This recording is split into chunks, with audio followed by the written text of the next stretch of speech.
I hope we don't crumble. My ex-girlfriend called me the vet. If you see me jam and getting all wet, why not we wine till we full of sweat? I have no regrets, sir. Someone tell me turn around. Where my woman come on from, I can't make she see me here with my ex-woman. If you see me again, I don't want my girl to see, so I again. Don't want she break up with me, so I again. If she come like this back and dance, so I again.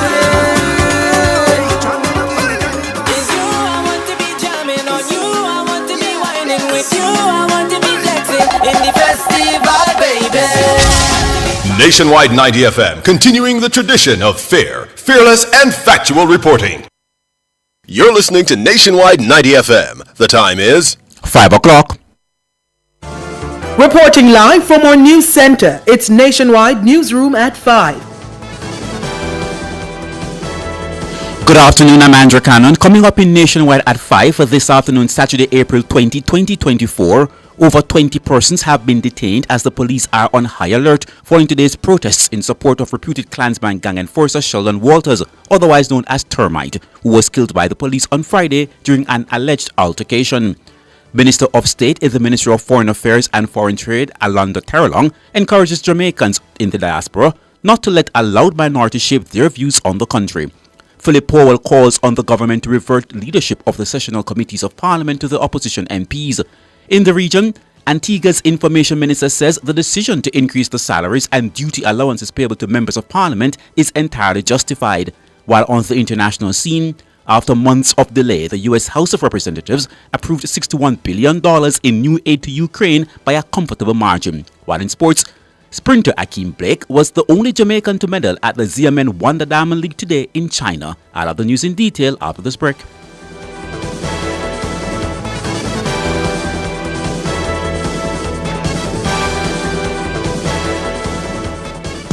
A mother's journey of love shared from generation to generation gives her the ultimate relaxation and escape to Adam and Eve Day Spa and Salon for a mommy-made new experience. Book now at www.adamandevespaja.com. Purchase gift certificates or call 876-754-6017. Get mom the perfect gift of love. This Mother's Day, let Team Adam and Eve take her on a spa journey. She deserves it. If it's news, it's got to be Nationwide 90 FM. Over 20 persons have been detained as the St. Catherine North Police are on high alert at this hour following today's protests, which were carried out in support of reputed Klansman gang enforcer Sheldon Walters, otherwise known as Termite. Head of the division, Superintendent Hopton Nicholson, said that during the carrying out of several public order activities by law enforcers, a person who has been linked to a murder investigation was among those who have been detained. Members of the security forces will continue to maintain high visibility presence in and around the Spanish Town area. We appeal to law-abiding citizens to cooperate with us as we ensure that the area is safe so that citizens can go about their lawful business. During a number of public order activities, 22 persons were detained and transported to the Spanish Town police station. One of those persons who were detained is a person of interest in a murder committed over 2 years ago, and another person is a person of interest in a recent shooting. Superintendent Hopton Nicholson, head of the St. Catherine North Police Division. Meanwhile, Superintendent Nicholson said the roadblocks that were mounted in support of the Klansman member have been cleared. He said the police were assisted by the Jamaica Defence Force JDF with the clearance.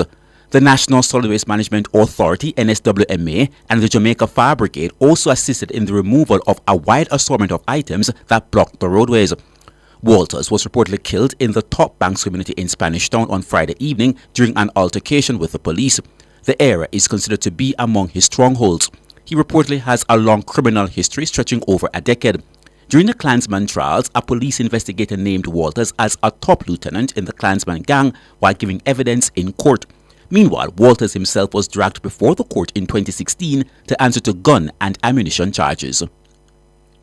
Meanwhile, head of the Constabulary Communications Unit CCU SSP Stephanie Lindsay says demonstrations are not uncommon when a reputed gang member is dealt with by the police within the confines of the law.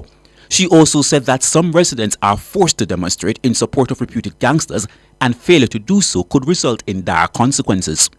Because it is not unusual when these incidents happen for persons to come out and block the streets and carry on. Some of them are doing it willingly, while there are others who are forced to do it because of the system that they operate within the criminal network, is that persons are forced to come out to do this. Otherwise, they could be cited for not showing solidarity to the criminal supporters. So we are very mindful of that, and the police are policing with that in mind, that there are persons who are out there who don't necessarily want to be out there but may be forced to be out there by thugs. Head of the CCU, SSP Stephanie Lindsay. Minister of State in the Ministry of Foreign Affairs and Foreign Trade, Alonda Terrelong, is encouraging members of the Jamaican diaspora to not let loud minorities shape their views on the country. Minister Terrelong was speaking at a Jamaican diaspora meeting in Miami, Florida on Thursday. The state minister says through his visits to different diaspora meetings, he believes the members of the Jamaican diaspora community are properly united in improving the country. So yes, there are some 3 or 5 persons who have created mischief surrounding growth and development in Jamaica. And they will have the rest of Jamaica believe that we're not united, that the entire diaspora is against Jamaica.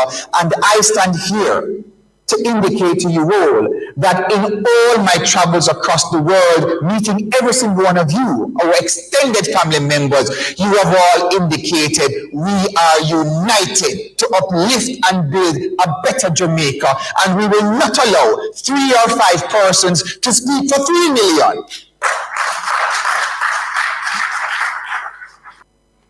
Minister Terrelong highlighted Jamaica's reduction in major crimes as well as investment into the Hart NSDA Trust as key areas where the country has excelled. Prime Minister Andrew Holness and Security Minister Dr. Chan, they have been working with keen experts, not just in Jamaica, but across the world. And that is how we are fostering peace. And so whilst we are seeing dangerous crimes trending down by 14%, we are seeing investment in the human capital of Jamaica trending by more than 400%. Our students at Hart Training Institute, they are now learning robotics, artificial intelligence. We recognize that by empowering our youth, we are empowering Jamaica for a better and brighter tomorrow. Alonda Terrelong, Minister of State in the Ministry of Foreign Affairs and Foreign Trade. Leader of opposition business in the lower house, Philip Powell, is calling on the government to revert leadership of the sessional committees of Parliament to opposition MPs. Mr. Powell says since 2020, the government has shown scant respect to the opposition's role in the legislature. There is a way for the democracy to work. If you're an opposition of 14 or 31, you're an opposition, and respect is due. And we have found that that has not been the case since 2020, where little or no respect is given to the opposition.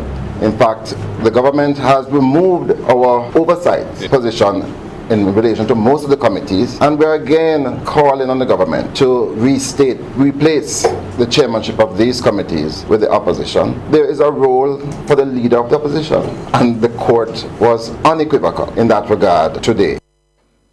Mr. Powell's call comes after Nationwide News highlighted the dwindling number of sittings being convened for the committees. He says several incidents in recent months have shown a deterioration in the good functioning of Gordon House. This includes a scathing letter written to former Clerk of the Houses of Parliament, Barry Curtis, by Speaker of the House of Representatives, Judith Holness. Mr. Powell is again calling for that letter to be withdrawn. He says he intends to raise several motions aimed at improving the functioning of Parliament when the Standing Orders Committee sits next week. The government is a majority, and I suspect we might not be successful, but we're going to press for substantial amendments to the standing orders and to allow the opposition. There are some issues, for example, private members' motion. Jackson, the party leader, we have been trying to get the opposition to initiate certain things. Those have been totally strongly prevented by the government. There is a role for the opposition, and I don't believe that enough credence is given, and some changes will have to be made to allow for the opposition to have greater say in the running of the parliament and in advancing legislation to better enable our people. Philip Powell, leader of opposition business. He was speaking at a PMP press briefing on Friday. Let's now turn to news in the region. Antigua's Information Minister Melford Nicholas says the decision to increase the salaries and duty allowances payable to members of parliament is entirely justified. In a post-cabinet press briefing on Thursday, he said the measures are long overdue and will remedy a historical remuneration imbalance.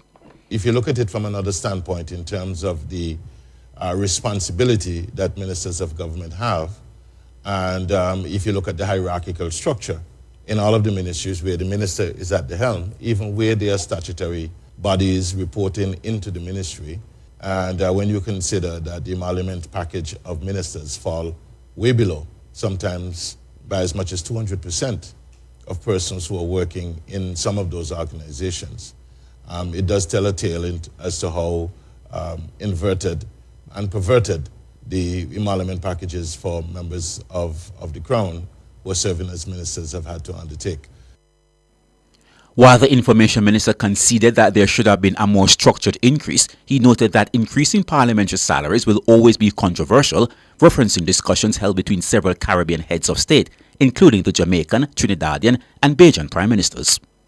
Certainly, at this stage, we know from a fact that that would have been automatically unpalatable. We have seen what happened in Jamaica. This is an issue that, transcends our jurisdiction. I was in the Bahamas last June, attending a Minister of Caribbean leaders, a meeting of Caribbean leaders with the U.S. Vice President. And it was a subject of discussion around the lunch table about, we were perhaps maybe throwing jibes at the Prime Minister of Jamaica with their increases. So it's certainly something that the public is never prepared to accept. Melford Nicholas, Antiguan Information Minister. To news on the international scene. After months of delay and increasingly dire warnings, the U.S. House of Representatives approved $61 billion in new aid to Ukraine by a comfortable margin. The passage is a big win for Ukraine, which has been desperate for new military supplies to stave off a Russian offensive that is gaining ground. The man who set himself on fire outside Donald Trump's trial yesterday has died. 37-year-old Max Asarello threw pamphlets into the air in a park outside the Manhattan courthouse hosting former U.S. President Donald Trump's criminal trial before setting himself alight. He has been identified as a conspiracy theorist by the New York Police Department, NYPD, who have stated that Asarello's actions do not appear to be targeted at any particular political party or doctrine. Let's now turn to sports. Sprinter Akeem Blake was the only Jamaican to medal at the Xiamen Wonder Diamond League today. Blake finished third in 10.20 seconds in the men's 100 meters. His compatriot Rohan Watson was fourth in 10.27 seconds, with Johan Blake ninth. The event was won by the American Christian Coleman in a season-best 10.13 seconds. Olympic champion Hansel Parchment, he finished 6th in the men's 110 meters hurdles in 13.33 seconds, and Orlando Bennett 8th in 13.58. The gold went to Daniel Roberts of the USA in a world-leading 13.11 seconds. In the women's 100 meters hurdles, world champion Danielle Williams was 4th in 12.56 seconds, and the Olympic bronze medalist Megan Tapper was 8th in 12.88 seconds. Puerto Rico's Jasmine Camacho Quinn took the race in a meeting record of 12.45 seconds, and Daniel Thomas Dodd finished 8th in the women's shot put with a throw of 18.76 meters.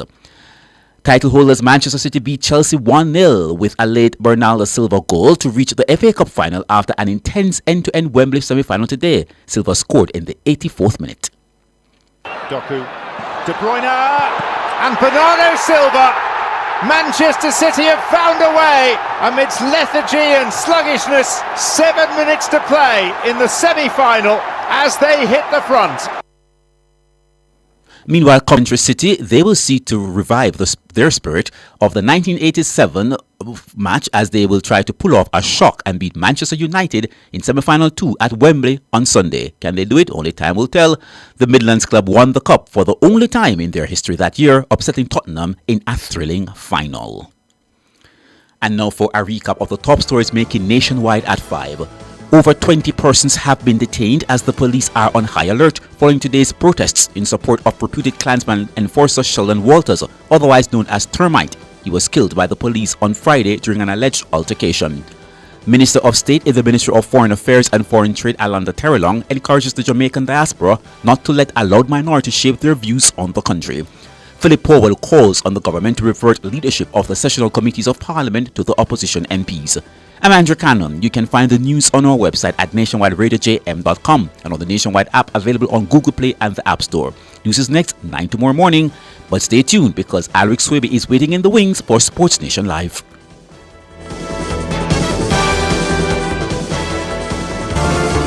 You've just heard Nationwide Newsroom at 5.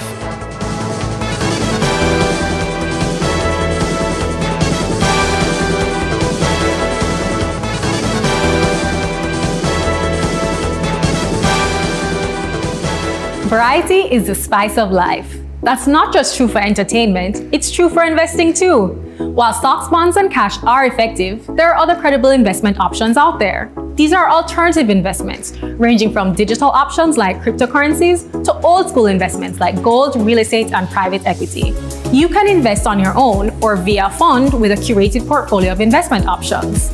Visit barita.com/opportunities for more growth coach insights. Good health starts with proper hydration. Hydrate your body with Hydrate. Hydrate is purified natural water from rocks 110 feet below the ground. You have never tasted water so great, yet so affordable. Yes, taste and experience it for yourself. Water at its best. Hydrate. Available also as purified alkaline water and ultra-purified distilled water. Bottled by LLNSCS Limited, a subsidiary of Max Pharmaceuticals. Call 876-983-6466. Get ready for a show like no other. That's right. Every Sunday from 8:15 p.m. to 9:15 p.m., we're bringing you the Harvest Hour, only on Nationwide 90 FM. Join us as we dive into a soothing religious program created for your mind, body, and soul. The World Harvest Mission Church, creators of the Harvest Hour, is dedicated to making your Sundays God-fearing and saintly. Get a front row seat to moving sermons and affectionate worshiping. That's the Harvest Hour, every Sunday from 8:15 p.m. to 9:15 p.m. only on Nationwide 90 FM, the new revolution in media.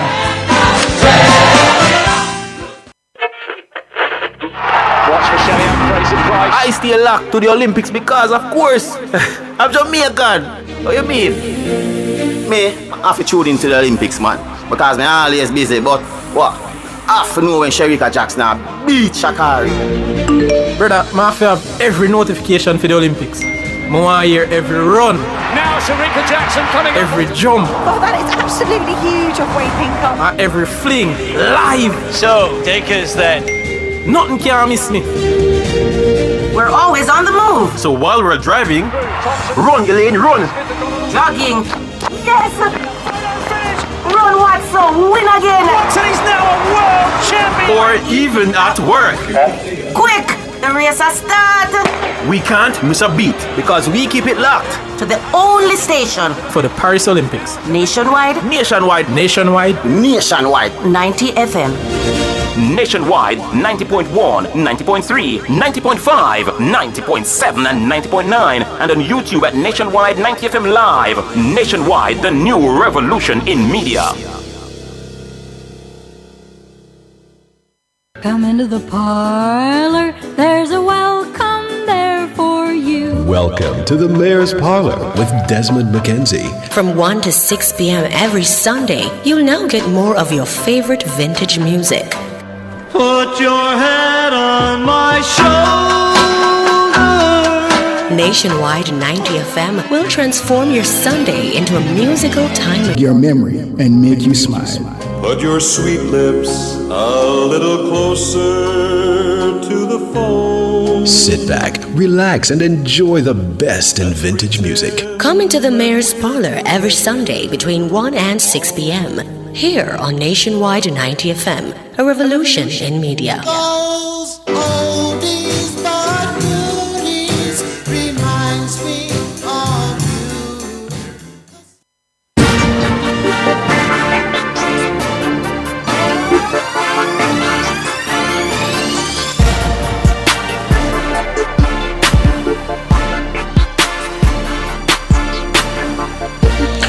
Okay, good afternoon. It's Saturday, April 20, 2024. Now, if you bowl it, we'll hit it for 6. If you pass it, we'll score it.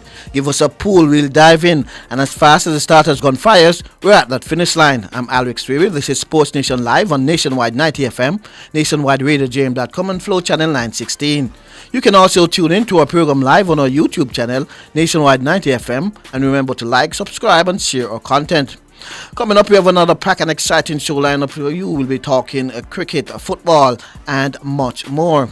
But first, an athletics lesson from 1 Corinthians 9, verse 24. 1 Corinthians 9, verse 24. Do you not know that in a race all the runners run, but only one gets the prize? Run in such a way as to get the prize. Did you notice when reading this verse that it doesn't say you must win or you will win? It is actually telling us that the kind of effort and dedication victory requires. Competing with integrity is the key here. Anyone can cheat and win, but what does that do us morally?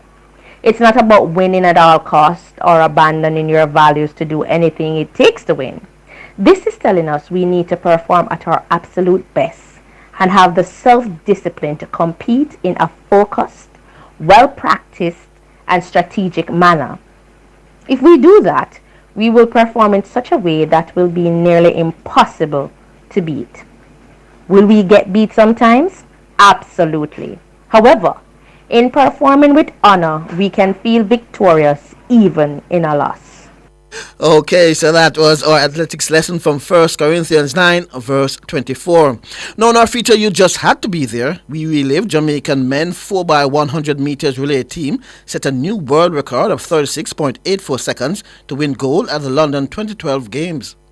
There they are, 37.04, the Olympic record 37.10, set in Beijing last year. Australia drawn in lane 2, France in 3, Japan 4, Canada 5, Jamaica 6, the USA 7, Netherlands 8, Trinidad and Tobago in lane 9. Well, there are two very, very fine teams. Who will have the best baton changes? Can the Americans make up a little bit of give that they have in individual pace with at least two of the Jamaican athletes here? Nesta Carter will lead off the Jamaican side. Gatlin will run the second leg for the United States. He'll take over from Trell Kimmins. The Americans yesterday broke the record, the national record, which has stood since 1992. The Australians, Alozi, Noah, McCabe, and Ross, sixth in the Olympic Games in 2004. They equalled the Oceania record yesterday, incidentally. The French, silver medalist in the World Championships last year, were third in. They were sixth in the Olympic Games last year. They were beaten by Great Britain in the qualification, but of course Britain didn't get the baton in the takeover era. Nesta Carter, Michael Frater, Johan Blake, and Usain Bolt. Unbelievable reception for a quartet that is, well, let's say, formidable. USA, Trell Kimmins, yesterday broke the US record, which has stood, as I said, since 1992. Justin Gatlin to Tyson Gay on the bend, and then Ryan Bailey has the job of contesting the final leg, assuming the baton gets to him with Usain Bolt. So, the Jamaicans have the advantage of one lane inside the United States. Who will prevail? On your mark. Australia, France, Japan, Canada, Jamaica, USA, Netherlands and Trinidad. The Olympic men's 4x100 meters relay final. Set. Well, the crowd roars and the cameras flash, and a very good run by the American Trell Kimmins. He's gone very strongly indeed. Now then, the Jamaicans have got it served, the Americans, and Gatlin's made a bit of headway down the back straight there, and it's USA from Jamaica at the moment, very, very strong indeed, but here goes the Jamaican changeover was terrific, and all of a sudden you've got Tyson Gay versus Johan Blake, and Blake's winning this one, and here comes Usain Bolt. He has the baton, and it's Bolt versus Ryan Bailey, and Usain Bolt is moving away, and Jamaica retain their title, 36.85, and the world record has been taken to finish an Olympic Games. The world record has gone. That is an astonishing time, 36.85. That is unbelievable, and a national record for the United States, 36.84. It's been rounded down. Well, what can you say?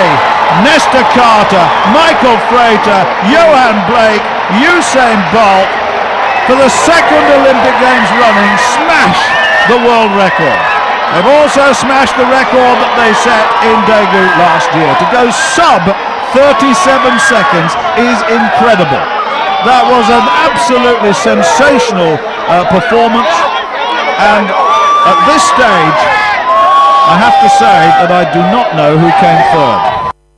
Okay, that was our feature. You just had to be there, where we relive Jamaica men 4x100 meters relay team set a new world record of 36.84 seconds to win gold at the London 2012 Games. And remember, Nationwide 90 FM will have live and exclusive coverage of the Paris Olympics. With that, we take a quick break and we come back with more here on Sports Nation Live.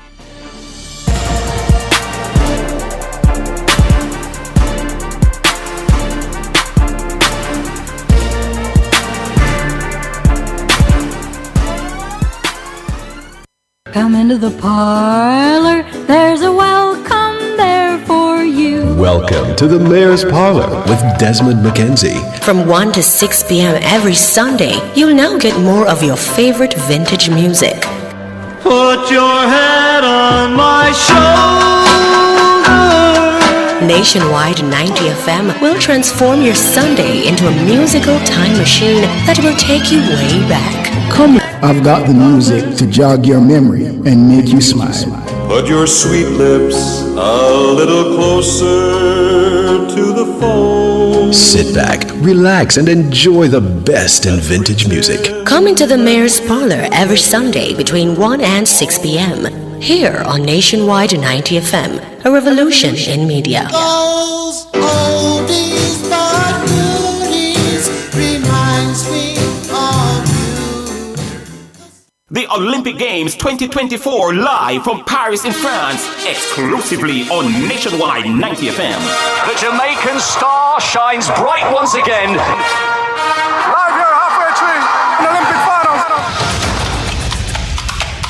This summer, Nationwide 90 FM is coming in hot. Jamaica to the Blacks! Nationwide 90 FM will be blazing as we bring you the games of the 33rd Olympiad live from the French capital, Paris. 16 fantastic days of competition in 41 sports. Nobly Williams-Mills coming, the glory flapping, her arms are waving, and Nobly Williams-Mills coming through for Jamaica's goal. The station will bring you analysis and live coverage from the opening day of competition, Friday, July 26th to the very last day of action on Sunday, August 11th. And some parchment! Let's go! Oh, what a run! Everything and anything Paris Olympic Games 2024 can be heard right here on Nationwide 90 FM. It is a glittering goal for Sharika Jackson, and how they will celebrate that back in Jamaica. We'll capture the spirit of athleticism. We'll narrate the Olympic fever, define thrilling moments, and report on the blood, sweat, and tears of the world's greatest athletes. Nationwide 90 FM is going to the Paris Olympic Games, and we're taking you with us. Tune into Nationwide 90.3, 90.5, 90.7 and 90.9 for live updates and commentary. We'll be giving the listeners a front row seat to witness excitement, triumph and memories. And I think it was a clean sweep for the Jamaicans. Stay tuned to Nationwide 90 FM 24/7. Experience the Paris Olympic Games 2024 right here on the Revolution in Media Nationwide 90 FM, your Olympic Center. Exclusively on Nationwide 90 FM.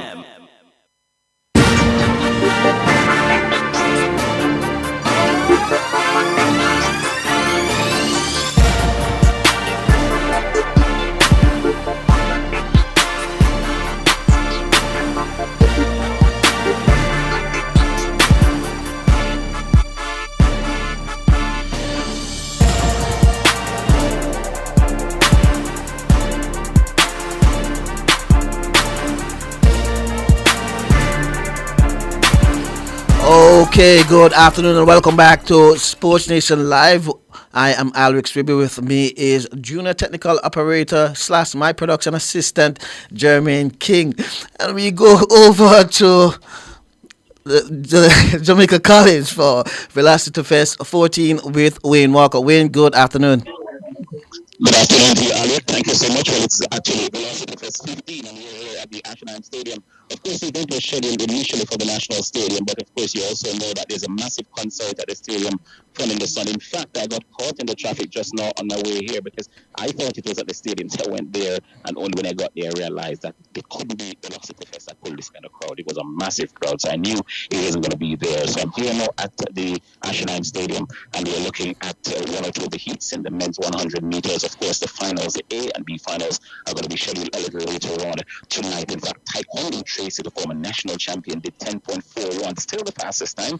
There are 11 of these such heats, and he did 10.41. Earl Simmons of St. Vincent and the Grenadines 10.46, and Michael Campbell also did 10.46 Wayne? in one of his semi-final. Yes, Alec, I'm hearing you. You seems to be a bit too close to the instrument. Could you guys move it away a bit from your mouth? Is it a little bit? Is it any better? No, we're still not hearing you 100%. Yes, maybe because well, I don't know if it's the call or the WhatsApp call, but I'm moving it. I've moved it away. I'm close to the starters, and I don't want to talk too loudly. But I have Christiania Williams with me. Okay. She went to the. Wait, before you put on Crystal, let us call you straight because we are not hearing you clear. We want to hear what you're saying as well as want to hear from Christina. Right. So we're gonna call you right back. Stay right where you are. We're gonna reconnect with you straight. As you said, the WhatsApp line may be at fault. So we're gonna call you right back and ensure that we are hearing you clearly because we want to hear exactly what is happening out there at Jamaica College at Velocity Fest 15. And we're is back. Are you hearing me any better now? Just a little bit. You hear me much better? Yes, you're better now. Okay, so should I continue? Yeah, go ahead. All right, so I have Christiania Williams with me. I don't want to keep her too long because she has a final coming up a little later on. But Christiania, good afternoon. Thanks so much for joining us on Nationwide 90 FM. I just saw you in action in the heats of the women's 100 meters. How did it feel? I mean, this is the first 100 for the season, and it went pretty well. Yeah. Our first 100 for the season. We're now in April. Yes, this is my first one. Was it strategic or was it just about now you're ready to do it? I mean, it was just maybe like training. So, I mean, just to get a feeling. Yes. Yes. All right. So, Christiania Williams, we remember you from so many things. You did a champs, but of course you also were in Rio at the 2016 Olympic Games and so on. But not a lot has been heard from you since. What's been happening? I mean, after the Olympics, I'm sure a lot of people know that after the Olympics, something went down with me. My health, it took a turn. It's still not 100, but it's way better than before. And yeah, that's what happened to me. You know, health hits you, like I said before. And yeah, now it's I'm able to be back on the track and I'm just taking it one race at a time. Just looking at you look brilliant physically, but how are you feeling? Mentally, I do have days when mentally I'm not there, but I have to say it's way better than the previous things. And you can't say you're totally over it, though. No. All right. So your aim this year, clearly, in an Olympic year, every athlete will tell you one thing. They want to go to the Olympic Games. I just asked you off air, we're just joking around, and I said, are you going to the Olympics? And it was an astounding yes. And I really like that sort of confidence. But what makes you that confident that you can get on the team? I mean, I think over the past years, I have learned a lot that, you know, not to put too much pressure on myself and just to think about myself, not to think about other competitors, and just, you know, not, like I mentioned before, not putting pressure on myself and just taking it one race at a time. And I think I have found, like, peace in that, you know. I think that was one of the reasons why I have this health issue, because I take everything so deep. And I have realized now that, you know, it's not so deep, you know. It's just going out there and just running your race on your timing. You're not doing it for anyone. It's just for you. And, yeah, that's just about it. You used to be at the MVP track and field camp after leaving Edwin Allen High School, after having a stellar school career. Who are you working with now? Where are you? I mean, I had a wonderful career at MVP, but now, you know, mentally where I am, it's working pretty well. and my health-wise, I think I'm at the best place. So yeah, it's working pretty well. Where do you train? Where you based? Who is your coach now? I am training in Austria, Philip Unfred. That's my coach. So you're based in Austria? Where in Austria, Lynn? St. Polten. Oh, St. Polten. Wow. Normally you hear people, if they move to train, they probably go, well, still in Europe, but not in continental Europe. It's a little different from you. It is. I mean, that's where Megan was. And yeah, it just happened that I go there and things are working well. And yeah. So what's the plan for the rest of the year? Because you're here now at Velocity Fest. What brought you to Jamaica, by the way? I mean, I do come to Jamaica, but the longest I'm here is just for 3 months, and then I'm leaving again. So yeah. When I'm here, I'm with Mikey, and that it's just working well. You're talking Mikey at Excelsior? No, Michael Freetown. Oh, you're working with the Michael Freetown group when you're here in Jamaica. Is this group an arm of the one that you train with in Austria? Can you repeat that? The group, when you trained with Michael here, is his group an arm of the group that you train with in Austria? No, but whenever they're here, because the team is here now from Austria, so they all come here on training camp with Mikey. What's the plan for the rest of the year? I mean, well, before the Olympics. I mean, this season, like I said, I'm taking it one race at a time, on my own pace, doing it for me. And see what happens, Like I said, I want to make the team. I'm going for it, but still, it's like taking it one race at a time, knowing where I am, what I'm capable of doing, and yeah, that's about it. So you don't really have a schedule of events leading into the national championship, because you're gonna need races for sure. Yes, for sure. I'm leaving next month. I'm going back to Europe, and I'll be going into maybe 5 races before trials. Can you get back to where you were in 2016? 2016. I mean, after the Olympics, then everything just went downhill. My health, like I mentioned before, that went downhill, and it took me to a dark place mentally. And today, talking, I cannot say that I am over it completely, because I am not. But still, like I said, you have to pick yourself up. Even if you're not completely there, you still have to try. So you still have to keep going, because I still feel like there is something in there. I still feel like I am not at my full potential, but I'm thankful that I am able to work with what I have and just to keep going. All right, let me let you go now. But before you go, what are you looking forward to tonight in the finals? I mean, I'm just going out there and just, like I said, this is my first one. There's no pressure. It's just going out there and doing my best. Kristen, it's just great seeing you again. As I say, you look good. You just need to get together mentally. It's going to be tough to make the team, as you know, because maybe the Jamaica team itself is an Olympic by itself, and you know it. You've been there before. Hopefully you can get back there, and wish you all the best. All right, thanks for talking to us. Thank you so much. Thank you so much. All right, that's the former Edwin Allen High School star, Christania Williams.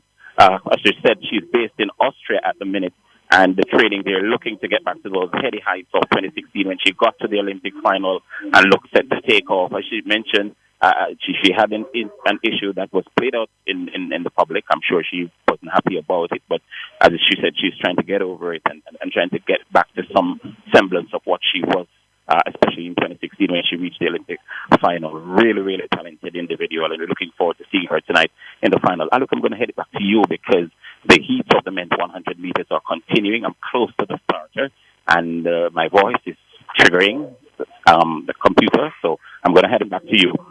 Next report, we'll, try to have a chat with one or two of the other Olympic hopefuls, because quite a few of them are here. Unless you have something else to say to me, I'm going to wrap up for now.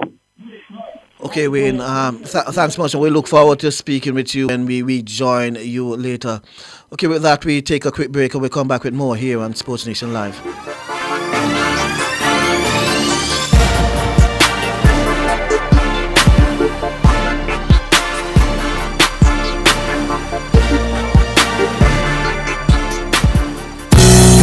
Undeniable that we should be together. The true beauty of music is that it connects people. It carries a message. It speaks to you. It changes you. And that's exactly what we do just for you every Sunday as we take you to Urban Paradise, 9:10 a.m. to 11 a.m. Urban Paradise is our weekly musical journey that will serve up 110 glorious minutes of positive storytelling through music, mixed in with inspirational features to provoke thought and to heal the soul. Like a dream come true, just wanna be with you. So join me, Diane Ashton Smith, This and every Sunday, 9:10 a.m. to 11 a.m. here on Nationwide 90 FM, a revolution in media. Urban Paradise, opening our hearts, connecting to others.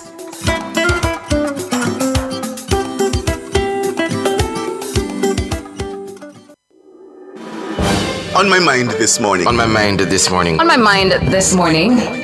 This year, Nationwide This Morning will be sharing the microphone and space with opinion leaders, newsmakers, and society's movers and shakers. Join us weekday mornings at 6:30 for What's on My Mind, where we'll feature several commentators focusing on issues affecting Jamaicans and our beloved country. We'll amplify what matters to you: politics, the economy, crime and security, gender, culture, entertainment, and everything in between. Tune in to Ricardo, Tana, and Saeed and our new commentators every weekday morning at 6:30 for What's on My Mind. Only on Nationwide 90 FM, the new revolution in media.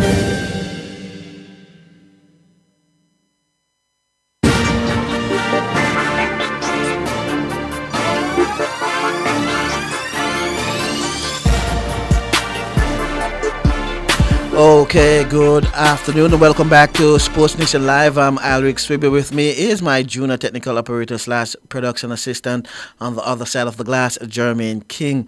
We'll be talking some motorsports now as the Montego Bay Racing Association and the Drivers Rally Club join forces for the hosting of the first of 4 sprint events at Spot Valley Raceway, Montego Bay tomorrow.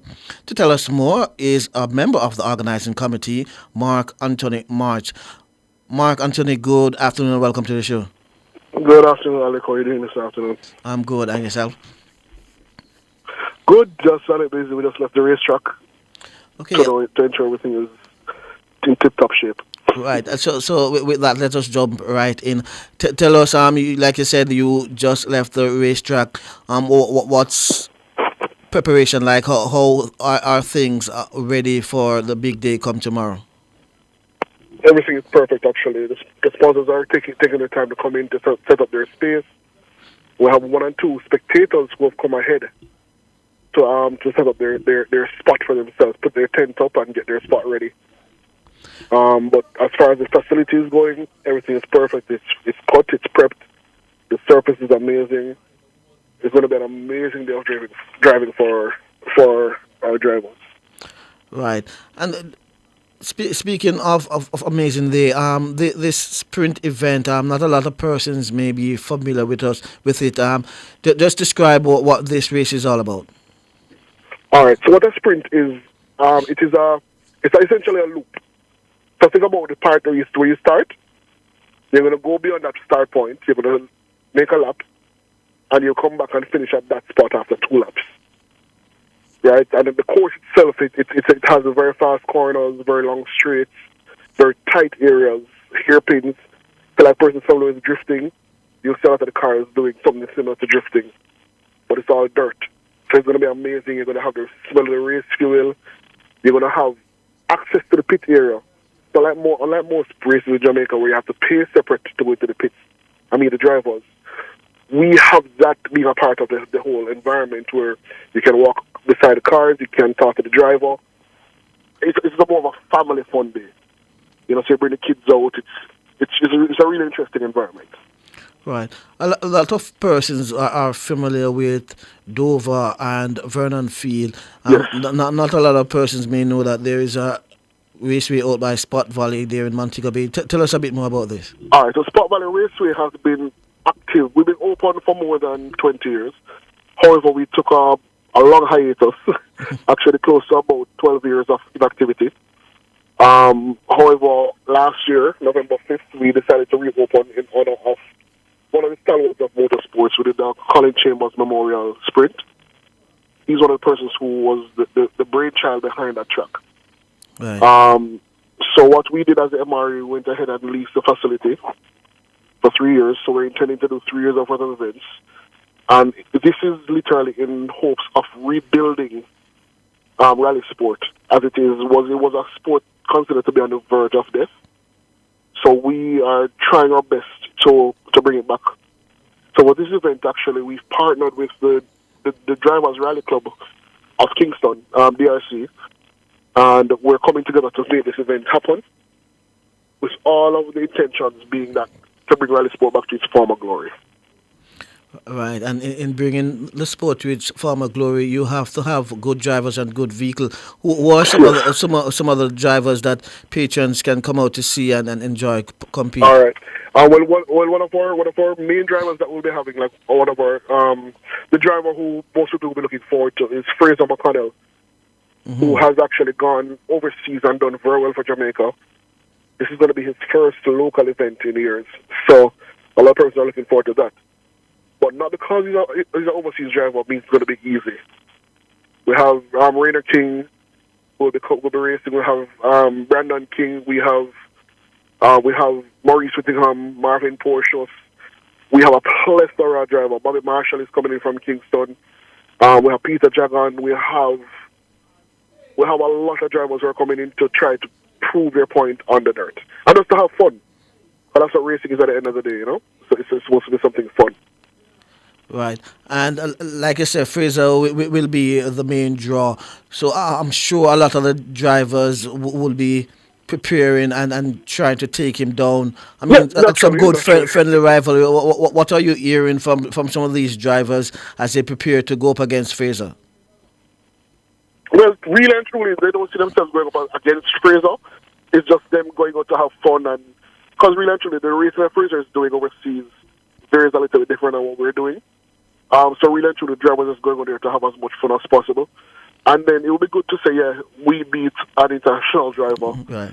But Fraser, as I say, Fraser is the international driver, but all drivers that we have in our series are headliners. Right, and tell me, how many drivers have so far registered? Is registration closed? No, it is not closed until tomorrow morning. So at the track itself, the registration will be closed at 9 a.m. Right. But as it stands right now, we have 15 drivers. So that's what we're looking for, the complement of 15. And with that said, it's going to be an amazing day because the course that we're using at the track is actually a part of our rally course. Right. So it is a snippet out of what is along a 17-kilometer stage. And with that course, so it's going to be interesting. What can patrons coming out? What when they say it's going to be interesting? What can patrons expect from these drivers? All right. Well, no, you're going to be having some of the best drivers in the island duel it out. They're going to be battling it out. But the nature of dirt racing is that it's about attrition. Right. So you may have some persons who have some problems on the day and they have to head back into the pits and appear. So you'll never know who's going to be on top because of the nature of dirt racing. But what the spectators can expect is a fun-filled day of racing, high speed, low speed, drifting, a little bit of dust. What I would say to the families, bring your umbrellas out, even though we have very cool areas. Bring your umbrella out, bring your glue. We'll have alcohol on sale, we'll have juice on sale, we'll have food on sale. But what I want persons to do is come and feel like they're camping, that they're having fun. It's a family fun day, so that's what we're aiming towards more than anything, is a family. And what are the categories that the drivers will be competing in? Okay, so we have 5 main categories. Well, 3 main categories. We have 4-wheel drive, front-wheel drive, and a rear-wheel drive. And those are now further broken down into other classes. So you have JA2, JA3, which is the front-wheel drive cars, JA4, and there's some faster front-wheel drive cars. You have JA8, which is the 4-wheel drive cars. We also have JN8, which is the less modified 4-wheel drive cars. And is there a place for amateurs who may have their street cars and believe they can drive and they want to test their skills? Perfect. That's a very good question. We have very few organizers in Jamaica, quite a few, my apologies, that are doing dexterity events. So you have Kingsley Scott, who does slippery and wet. You have Team Street Shop out of Kingston, who does their dexterity in True Juice that they did one last week. So that's where you actually need to start to see if you have the love enough for the sport before you delve deeper and starting solid roll cages and all that stuff. Right. So this year we're going to actually have a few dexterities happening. Kingston Scott is doing one. I'm doing a few. Dean Corodos, one of our sponsors, he's planning to do some as well. And Team Street has a few planned for this year. So if you go on Instagram and you search on any of those entities, Slippery When Wet or Team Streets, you'll find those persons who are organizing, and you'll see all the dates. Right. Or you can go on the JMMC website, Jamaica Millionaire Motoring Club, and you'll have a calendar of all motorsport events that you can look at and figure out where you want to go, what you want to do. And after that now, you can step up by either roll caging your car, or we're trying to see if we can organize something for street cars eventually. But when you know you have the bug, and the bug has been you, right, you can come up to Spot Valley and we'll get you guys ready, you know? Right. And tomorrow's competition, is it only for race cars, or you'll be having bike competition as well? So it's only for race cars. Back in the day, we used to have the four-wheel bikes and the trail bikes running. But we're trying to get back there. But what happens, a lot of persons have put those bikes down for a while. But eventually, as time progresses and as the year progresses, our intention is to have a lot more mode of transport entering these events. Right. And tell me, you mentioned a couple of the fact that there will be some strong competition that patrons will enjoy. But what are some of the other features that interaction between patrons and drivers, patrons and the organizers when they come to the meet tomorrow? Well, once again, it's all about the family environment, as I've been saying from the get-go. So you'll be able to go into the pit, you'll be able to talk to the drivers. But at the end of it, it is literally a day of racing, high impact, high adrenaline racing. But it comes down to you. You come with your nice crew, and you build energy, build vibes, and enjoy the drivers putting on a show for you. Right. And during the pandemic, one of the big things that came out was streaming. Will patrons who are not able to make it to the venue be able to watch the happenings via streaming, whatever streaming method? Unfortunately, we will not be streaming this event.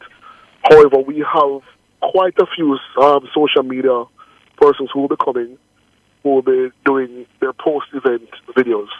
You can look for those from those influencers. Right. And tell me, what's the cost to get into the venue? Okay, perfect. For kids, it's $1,000. Adults, it's $1,500. And it's a full day of racing. So it's $1,000 for kids and $1,500 for adults. Yes, so our gates open at 7 a.m. and it closes, and the racing starts at 10. Right. And explain to anyone who wants to come in how to get to Spot Valley Raceway. Okay, it's pretty easy. Once you get to Hilton Hotel in Montego Bay, if you're coming from in Montego Bay itself, when you get to Hilton, make a right turn on that hill, and you continue and you go all the way up, and you will see signs. If you're coming from Kingston, when you get to Hilton Hotel, it's going to be a left turn up the hill, and you'll see road signs leading into Spot Valley. Right. It's pretty simple. Once you get on that main road, you continue all the way down. Right. Earlier, you mentioned the various categories that the drivers will be participating in. When you look at the quality of the drivers and their performance over the years, which are the categories you think will be the strongest and more entertaining?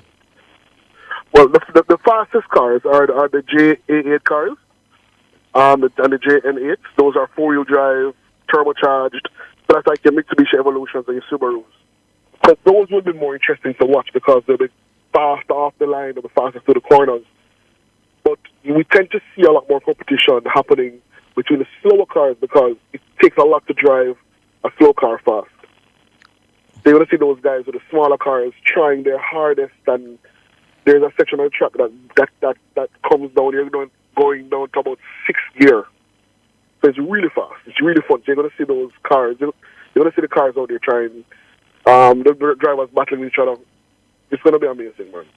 So the fastest cars will be the four-wheel drives, but you may find a front-wheel driver who is beating the four-wheel drive cars, and that's where the fun comes in. Right. And this is the first of 4 races for the calendar year.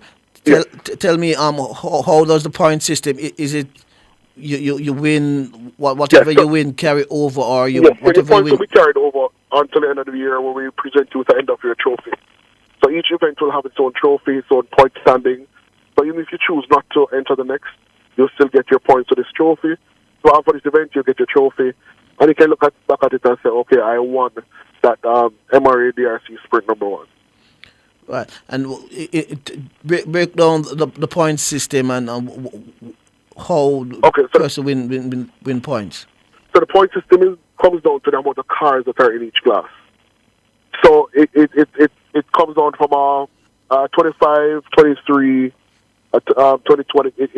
It goes on in increments and it drops by 2 until it gets to the 5th place where it starts dropping by 3 points. But what will happen is that you may have a car that's in a smaller class, but a class is a bigger class as far as number, and those drivers would end up walking away with more points than the faster cars. So consistency is key when it comes to motorsports on a whole. So it doesn't really matter how fast the car is. You may win the overall event, but you may not win the full championship because of point stand. Right. And what are the drivers competing for?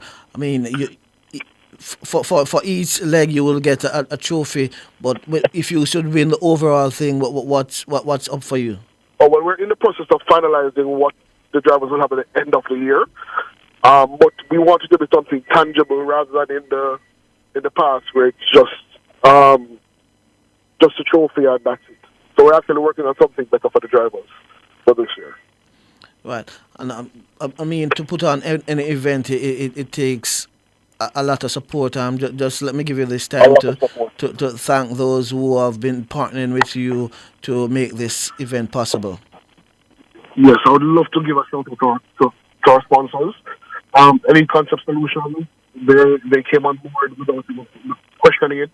Montego Mines, Etel Automotive, Rose Hall Development, Race Zone, MMS, MSS, that's our sanitation partner.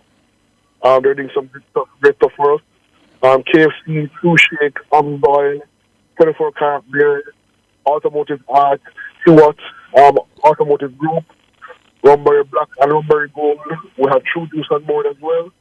We have Layer of Mount Zion, they're a traction company in Montego Bay. We have Fifty Gas. They've been supplying us with all the fuel we need to get the track prepped. Scott Auto, Cleared Shipping, Spot Valley themselves, Lloyd of Montego Bay, we have Point to Point Auto Carrier, and Mavision Production. So I just want to thank all our sponsors are coming on board. Without you, none of this would be possible.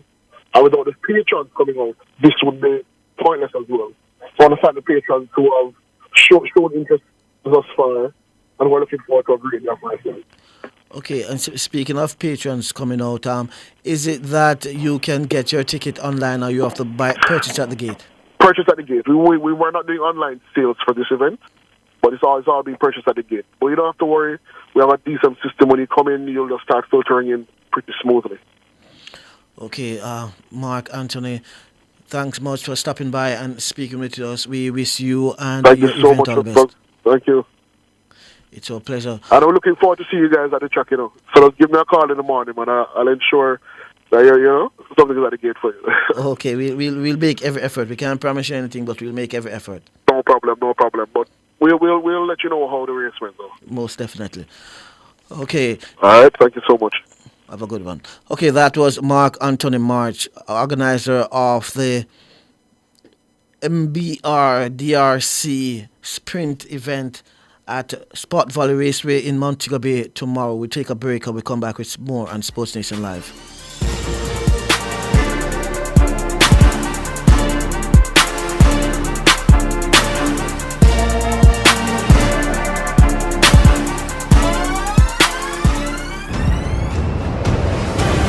Looking to rent a fully operational production studio? Then Nationwide 90 FM has got you covered. We have flexible options to meet your recording needs any day of the week. Monday to Fridays, 9 a.m. to 8 p.m. Saturdays and Sundays available upon request. Bookings must be made in advance. Call us today at 630-1210. Let us help you reach your production desires. Come into the parlor, there's a welcome there for you. Welcome to the Mayor's Parlor with Desmond McKenzie. From 1 to 6 p.m. every Sunday, you'll now get more of your favorite vintage music. Put your head on my shoulder. Nationwide 90 FM will transform your Sunday into a musical time machine that will take you way back. Come in, let's your memory and make you smile. Put your sweet lips a little closer to the phone. Sit back, relax, and enjoy the best in vintage music. Come into the Mayor's Parlor every Sunday between 1 and 6 p.m. here on Nationwide 90 FM, a revolution in media.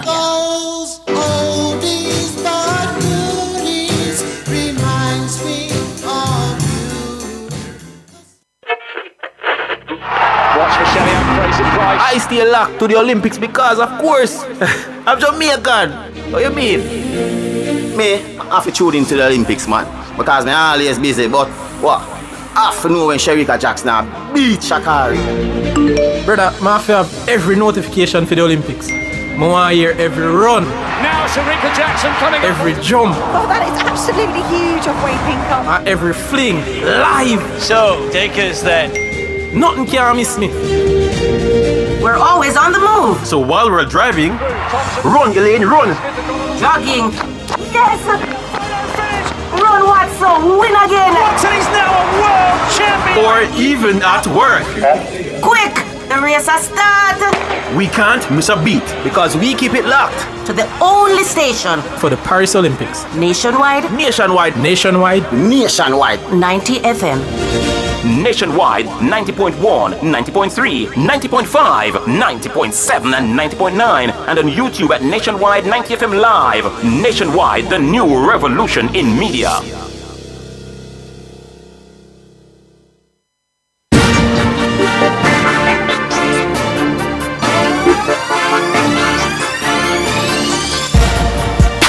Okay, good evening. Welcome back to Sportsnation Live. I'm Alex Ribby. With me is my junior technical operator / production assistant, Jermaine King, on the other side of the glass. We'll be talking some football now as the Ray and Neville Jamaica Premier League resumes on Monday with first leg quarterfinal action at Sabina Park. In the first match, Waterhouse take on Tivoli Gardens before Arnott Gardens take on Portmore United. Now joining us is CEO of the PFJL, Owen Hill. Owen, good evening and welcome. Blessings and more blessings, Ari. All the time. Let's jump right into the action. But before we talk about the quarterfinals, just give me your overall view of the tournament so far this season. I mean, I'm excited for what I see. I think football in Jamaica is on the rise. The talent level that we would have seen at the schoolboy level is slowly but surely seeping into the Premier League, and it speaks to the kind of quality that exists. And then the coaching quality has also improved. So I think there's an overall improvement in the product. You know, what you see in the Premier League from week 1 all the way to week 26 speaks to the overall growth and, you know, the talent level on show. I mean, the competition is pretty high. You know, the commercial ventures that we are going into just to ensure the necessary promotion and, you know, safeguarding of the players. I think there's a general push for improvements, and so far we have been seeing that, and especially kind of boosted by, you know, the assurance of revenue for the next 2 to 3 years. Right. And speaking of improvement, one of the call, our renewed call, is for the expansion of the league. Some are saying that there should be 16 teams. I know the PFJL would have said that they want to improve the product before expansion. Is that they are against expanding the league, but you want to improve the product first. But with this renewed call for an expansion, what's your thoughts? What's the PFJL's thoughts now? Yeah, well, I think the thoughts are the same. I mean, every single time we stress test it, we see where there's no way you can expand the house without actually having firm foundation. Right. And it's easy to actually, assume that it's firm now because it looks a certain way. However, what we're clear on, we're drilling down, we're growing down, and we're growing up, like trees, ultimately. So the roots have to be planted, and I think, having 14 teams right now is a stretch. Right. We're really, feeling it at the seams financially, but at the same time, we're making it sensible. So, we're still saying that let's hold, because what it requires is a strengthening of the clubs rather than an expansion.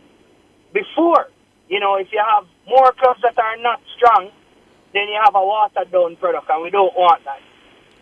Right, but speaking of the product, the Jamaica Premier League, you must be pleased with what you're seeing, especially with the fact that because of what's happening in the Premier League, the JFF has partnered with one of your partner, 876 Stream, in promoting the various products of the JFF. Tell me that must bring you some good feelings to know that your product would have motivated the parent body to partner with one of your partners. Yeah, and I think there's a general ethos about the organization. We strive, the bar is set very high, I can tell you that much.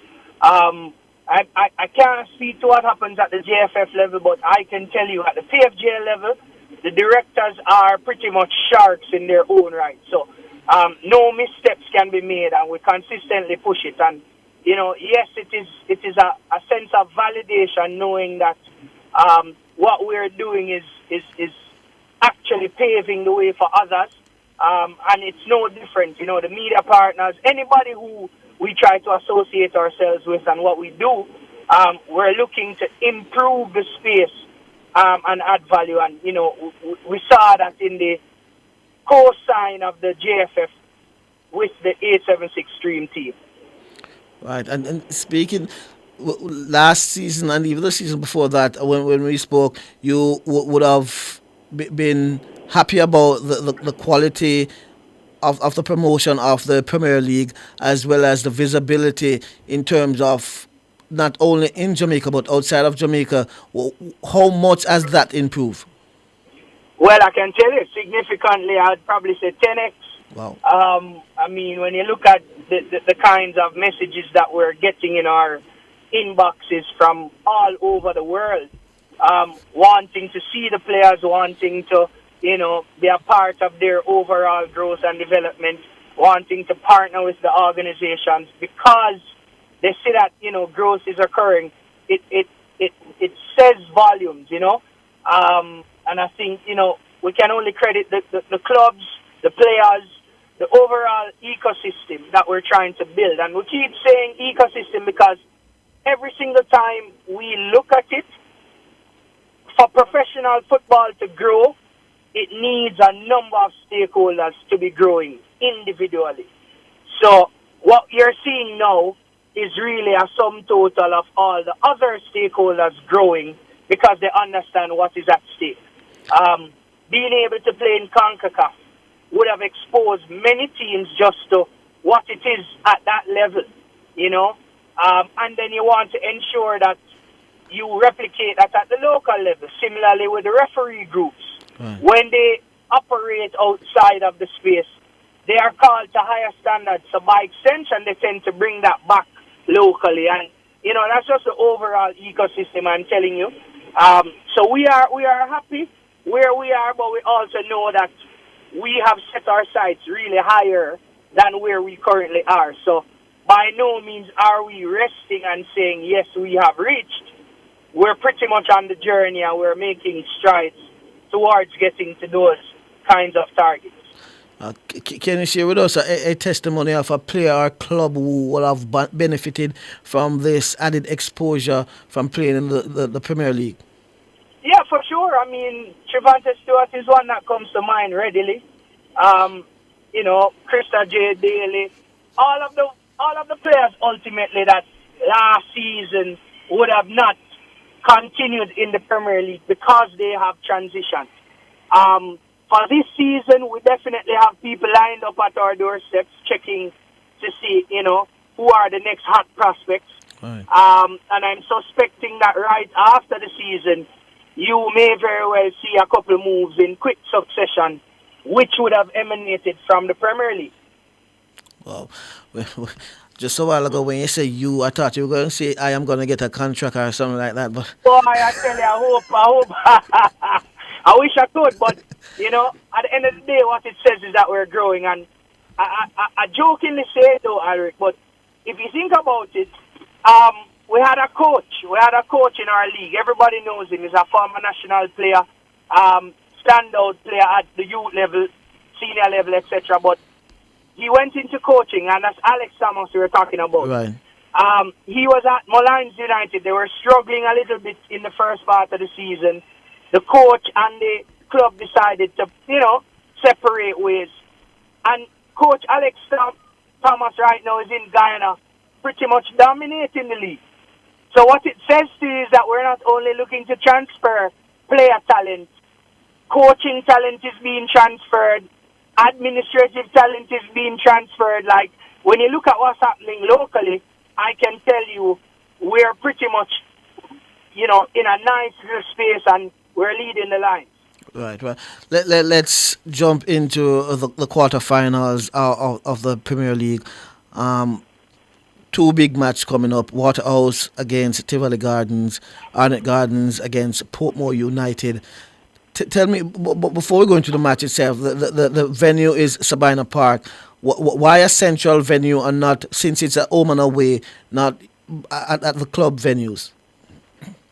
So the central venues have been selected for a number of reasons: commercialization purposes, quality control purposes, by way of the surfaces, stadium capacity, and, in the truest sense, it's not really home and away. It's really just an aggregate game. So it's an aggregate game. You play one game considering you have some advantage administratively, and I play the other game and I have advantages administratively, not necessarily because you're playing at home or away.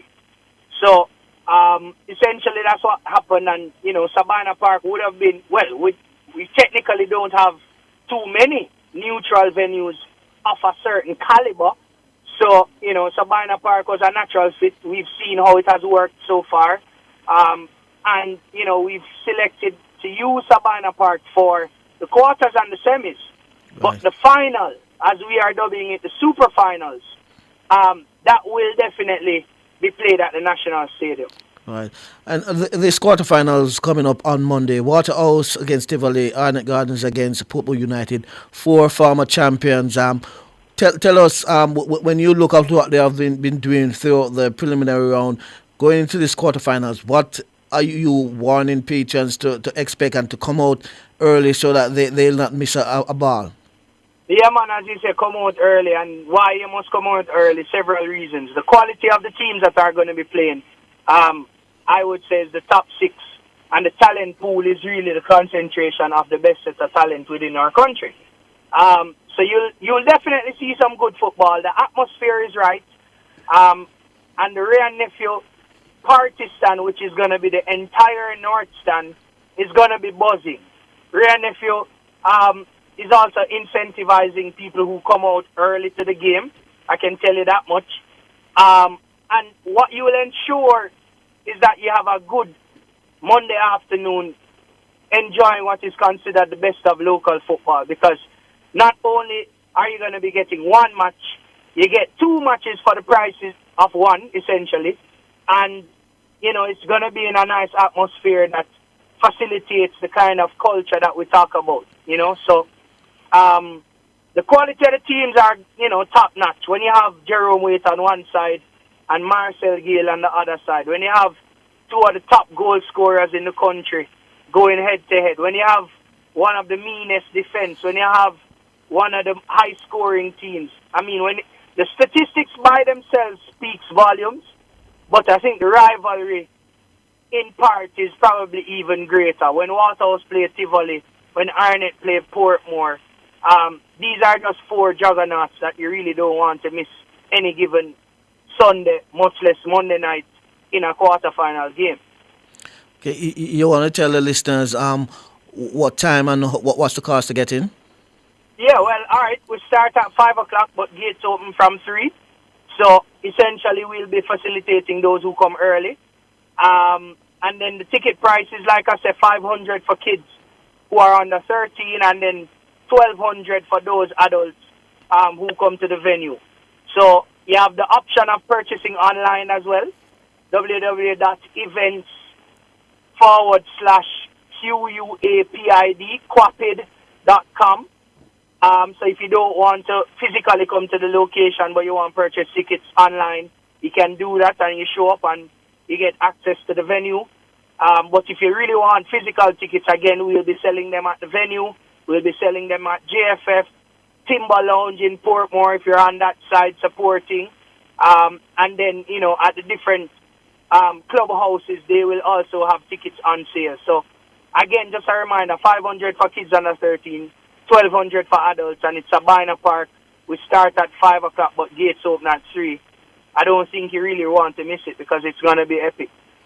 Right, and the league is in the business section of play, and as we say, business section, it takes a lot to host the game. I don't know, maybe you don't have all your partners written down with you, but if there is some of your partners that you want to say thanks to, I'll give you this opportunity to do so. Yeah, man, give thanks, man. Of course, without the partners, none of this will be possible. So, Ray and Nephew, big up yourselves, title partners for the next 3 years. We have league partners, which is Proven, Just Bet, Mount Pleasant Academy. And then we have our media partners, yourself included, A76 Stream and Sportsmax, along with CVM. And then we have some associate partners and club partners. You have Bert, you have Connex, you have Conservit, you have Lasco with iCool, you have MasterCard, you have Fosca, you have JN Money, and you pretty much have Link, you have Carib Cement, you have, a number of these others that when we talk about them ultimately, none of this would be possible. And then, credit to JFF because they're the parent body, they allow for this to happen. And just the overall support that we get from media, like I say, yourself included, because our approach is to ensure that it is promoted as far and wide as possible, and all stakeholder groupings help us to elevate what is considered local professional football. Right, and tell me, how with the product improving year by year, how is it becoming easier to attract sponsors to the league? Yeah, of course. I mean, the ease is a little hard to measure, but what I can tell you is that the conversations are happening and they're facilitated through the outcome that they're seeing year over year. So, it's not just a relationship that would have been built.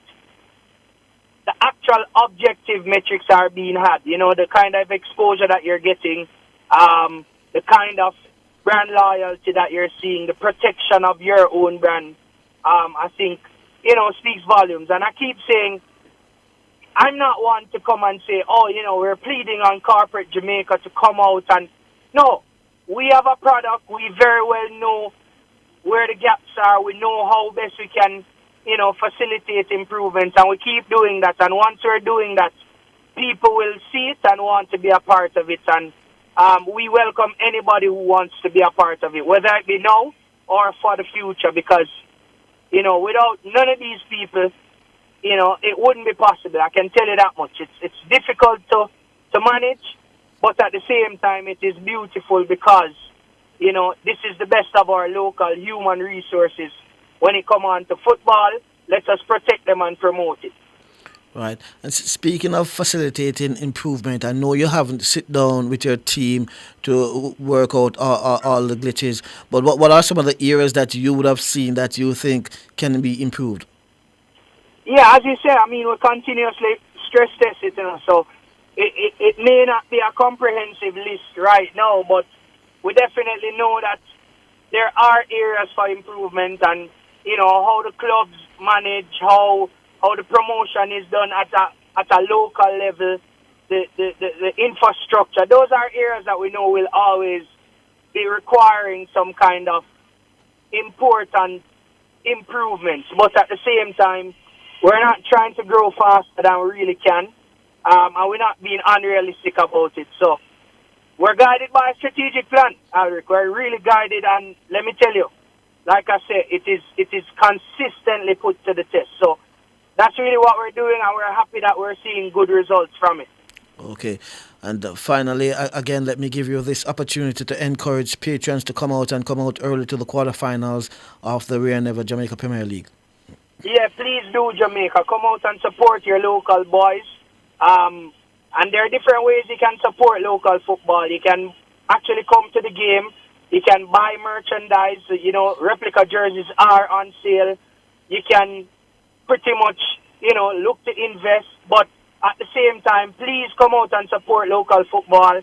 The vibe and the atmosphere will be, unmatched. And I feel like with Rare Nephew coming very, very hard, with the other partners looking to activate in the space, I don't think you want to miss it. So come out early. We open at 3. Gates open at 3 on Monday. Game starts at 5.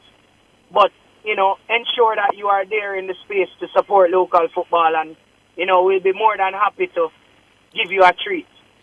Okay, Owen, they would have heard that loud and clear. We know the venue will be jam-packed come Monday afternoon at 3. Yeah, man, I hope to see 10,000 strong. Most definitely. Okay, so that was Owen Hill, CEO of the PFJL, reminding you that the quarterfinal round of the Rare Never Jamaica Premier League resumes tomorrow at Sabina Park. With that, we take a quick break and we come back with more here on Sportsnation Live.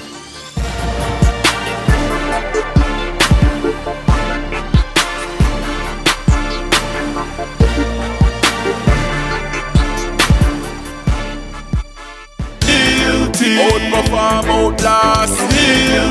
We top performance. Jackama. Reliable, full stop, not comma. We have the expertise for drilling and demolition. We have the power tools for plumbers and electricians. Fancy select tools, 3 parts and 3 repairs. 3 parts, 3 repairs. 2 to 3 years. Hilton, available at Delta Supply, 106 Hagley Park Road. Call us at 876-302-6111-4.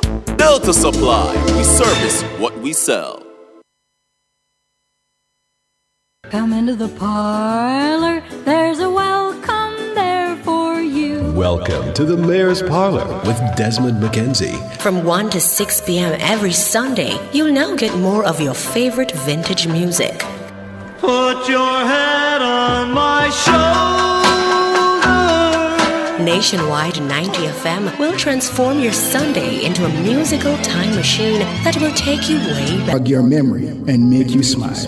Put your sweet lips a little closer to the phone. Sit back, relax, and enjoy the best in vintage music. Come into the Mayor's Parlor every Sunday between 1 and 6 p.m.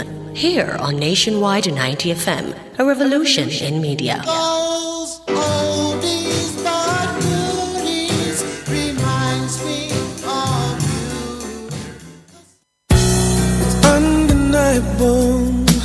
That we should be together. The true beauty of music is that it connects people. It carries a message. It speaks to you. It changes you. And that's exactly what we do just for you every Sunday as we take you to Urban Paradise, 9:10 a.m. to 11 a.m. Urban Paradise is our weekly musical journey that will serve up 110 glorious minutes of positive storytelling through music, mixed in with inspirational features to provoke thought and to heal the soul. Like a dream come true. wanna be with you. So join me, Diane Ashton Smith, this and every Sunday, 9:10 a.m. to 11 a.m. here on Nationwide 90 FM, a revolution in media. Urban Paradise, opening our hearts, connecting to others.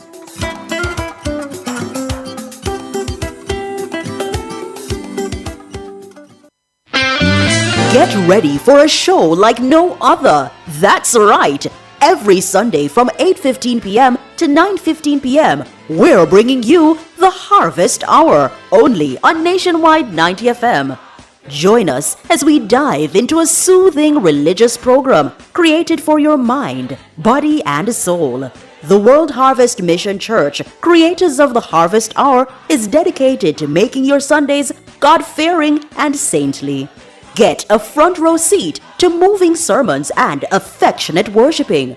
That's the Harvest Hour, every Sunday from 8:15 p.m. to 9:15 p.m. only on Nationwide 90 FM, the new revolution in media.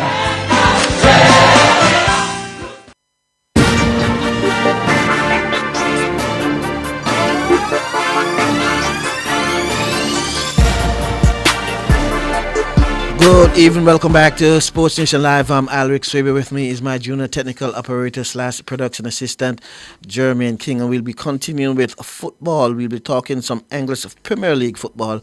Now, as Burnley gave their Premier League survival hopes a huge boost with a vital 4-1 victory to push bottom side Sheffield United further towards relegation.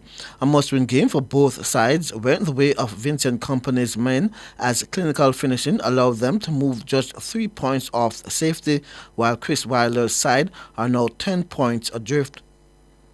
Odebear coming deep again, trying to get on the ball. He's certainly on the ball here. It's a smart run from Odebear, cannoned off Trusty, and it's found a way in from Brun Larsen, and Burnley have the lead as they fight for survival in the Premier League. Jakob Brun Larsen just about managed to somehow sneak that in. Assignon is still going, and he's scored now. Sheffield United brittle at the back. 2 quick goals for Burnley, and they are giving themselves hope of staying among the elite of English football. Rickety is still going. Harmer there with him. It's Harmer. That is a wonderful finish. Gustavo Harmer. Sheffield United had to score the next goal. They've just gone and done it. Back in the game in some style. Assignon on his left foot again. Set up Lyle Foster. And that will do for Burnley. They've got their 2-goal lead back on what could be a good day and a good weekend for them. It's a cheeky back heel from Foster for Odebear. Brownhill, Cullen, Gudmundsson just on! And that is some way to announce your arrival on the field. Johan Berg Gudmundsson scores within seconds of coming on. And Burnley have 4 goals on what could be such a defining weekend for them. Now, manager Vincent Kompany speaks following Burnley's 4-1 away win. Loads of fans here at Bramall Lane today went home happy of a Burnley persuasion at least. Anyway, how's that left you and the players feeling? Yeah, lovely to have such great support. And last year when we came here, it was a bit of a lesser feeling when we left the pitch. But at this moment in time, I'm really glad with every moment we can give them.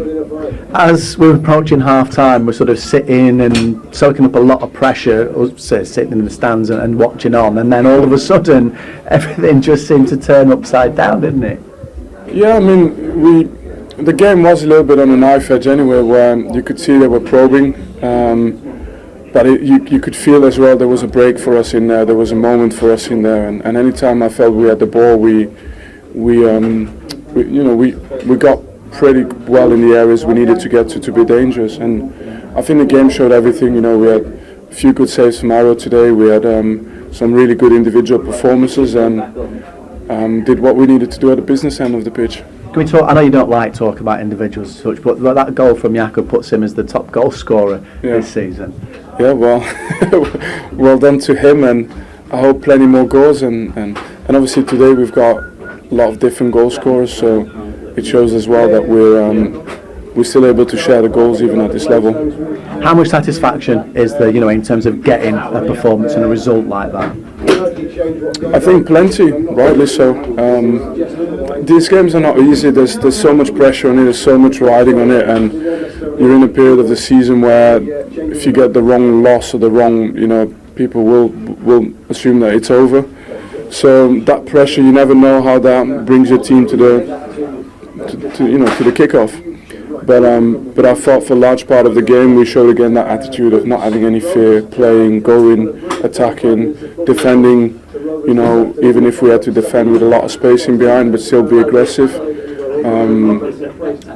It's good to see the team live like this. I know you're very good at cutting out external noise, but it's been such a roller coaster out of here in terms of they're out of it, they've got a chance, they're out of it, they've got a chance.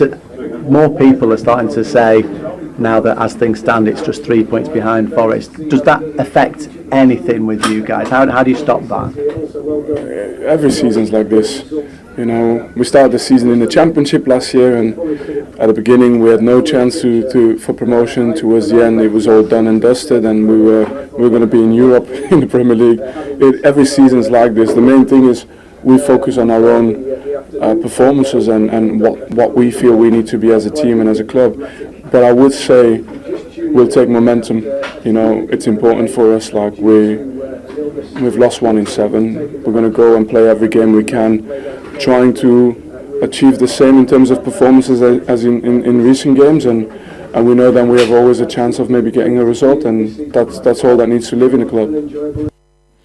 Okay, that's Vincent Kompany. Now, Brentford took a giant step towards guaranteeing Premier League football next season with a 5-1 thumping of relegation threatened Luton Town at Kenilworth Road. And that is Ayer's intervention, and it may lead to another promising situation. Vissa! Oh, what about that? Brilliant strike to give Brentford the lead. And Luton, what a blow that could be for their hopes. A game they have identified as one they could get points in. Well, Brentford have other ideas. Damsgaard. Brentford knocking it about confidently. Mbumo, he's got the space, this could be dangerous. Mbumo looking for Damsgaard. Visa, and he has turned it in. His first one was instinctive, it was stunning. The second from closer in. But Brentford have a second before the break to add to Luton's woes. 2-0. Reguilon with the corner, and the header is in. Ethan Pinnock back in the starting 11 for Brentford's, back on the score sheets, and that should be that 3-0. It has been a controlling, convincing performance from the visitors, and Brentford go 3-0 up. Damsgaard looking for Mbumo, and he's stuck out a leg, and it's could be about to get so much worse for Luton. It is King Lewis Potter, and Brentford are having a fine away day. They are securing their own safety in the Premier League, but for Luton it's more misery, more uncertainty as they concede a fourth. He's got away from Barkley easily, and he's looked to play through Janelt, who is unselfish, and this will be 5. It's Kevin Shada. His first goal since returning from injury, but it was all about Mbumo, and then Janelt, who's making his 100th Premier League appearance today, being so unselfish to increase the misery on Luton and make it a memorable day for Brentford.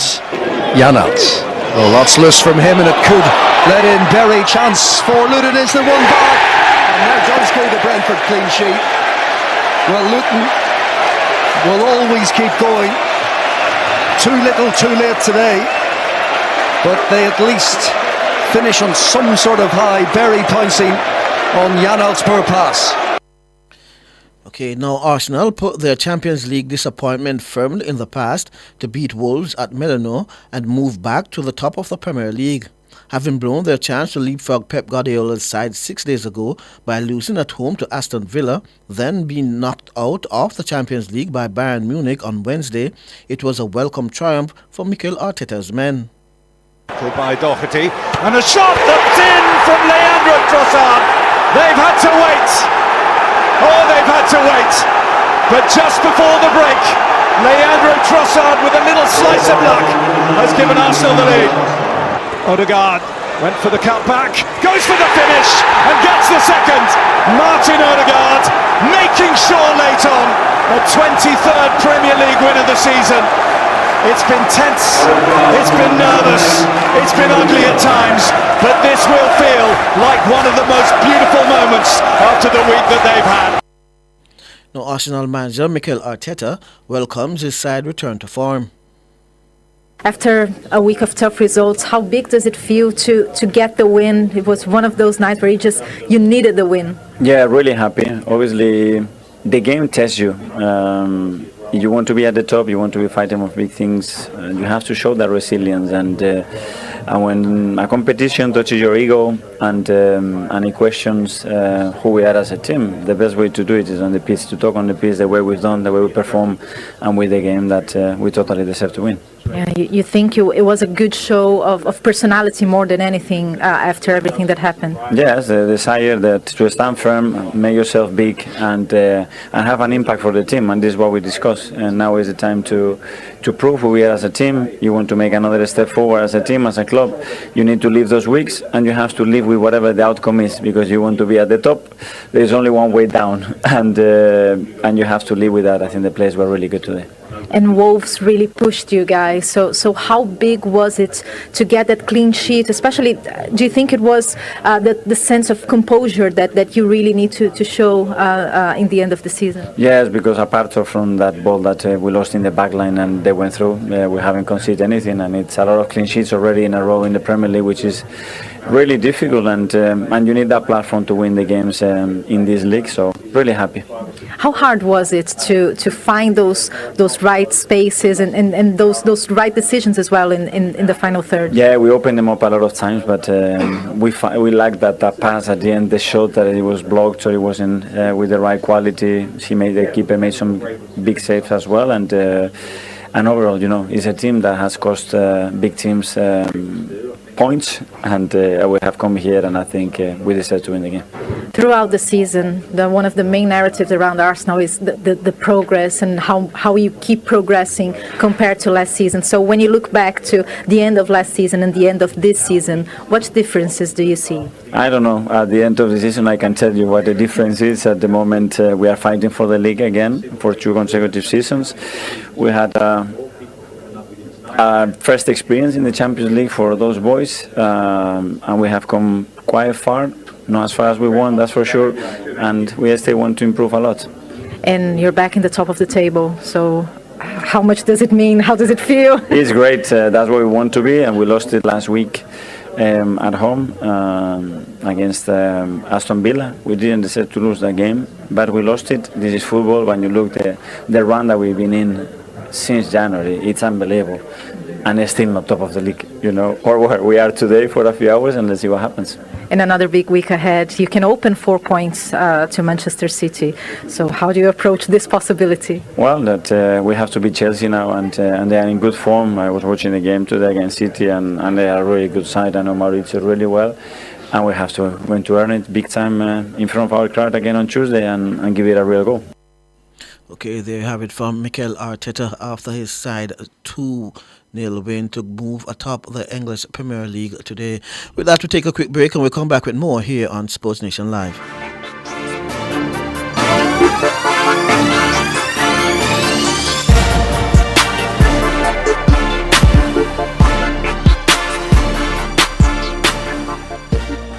Corian Solid Surface. So versatile and beautiful. It's non-porous, no sealing necessary, renewable and repairable. So easy to clean and maintain, and can be thermoformed into any shape. Choose Corian, the #1 solid surface in the world, when you want beauty and the best for your countertop. Visit Home International Limited, located at 104 Constance Ring Road. Telephone 755-1970 or 924-0437. Good health starts with proper hydration. Hydrate your body with Hydrate. Hydrate is purified natural water from rocks 110 feet below the ground. You have never tasted water so great, yet so affordable. Yes, taste and experience it for yourself. Water at its best. Hydrate. Available also as purified alkaline water and ultra-purified distilled water. Bottled by LLNSCS Limited, a subsidiary of Max Pharmaceuticals. Call 876-983-6466. On my mind this morning. On my mind this morning. On my mind this morning. This year, Nationwide This Morning will be sharing the microphone and space with opinion leaders, newsmakers, and society's movers and shakers. Join us weekday mornings at 6:30 for What's on My Mind, where we'll feature several commentators focusing on issues affecting Jamaicans and our beloved country. We'll amplify what matters to you: politics, the economy, crime and security, gender, culture, entertainment, and everything in between. Tune in to Ricardo, Tana, and Saeed and our new commentators every weekday morning at 6:30 for What's on My Mind. Only on Nationwide 90 FM, the new revolution in media.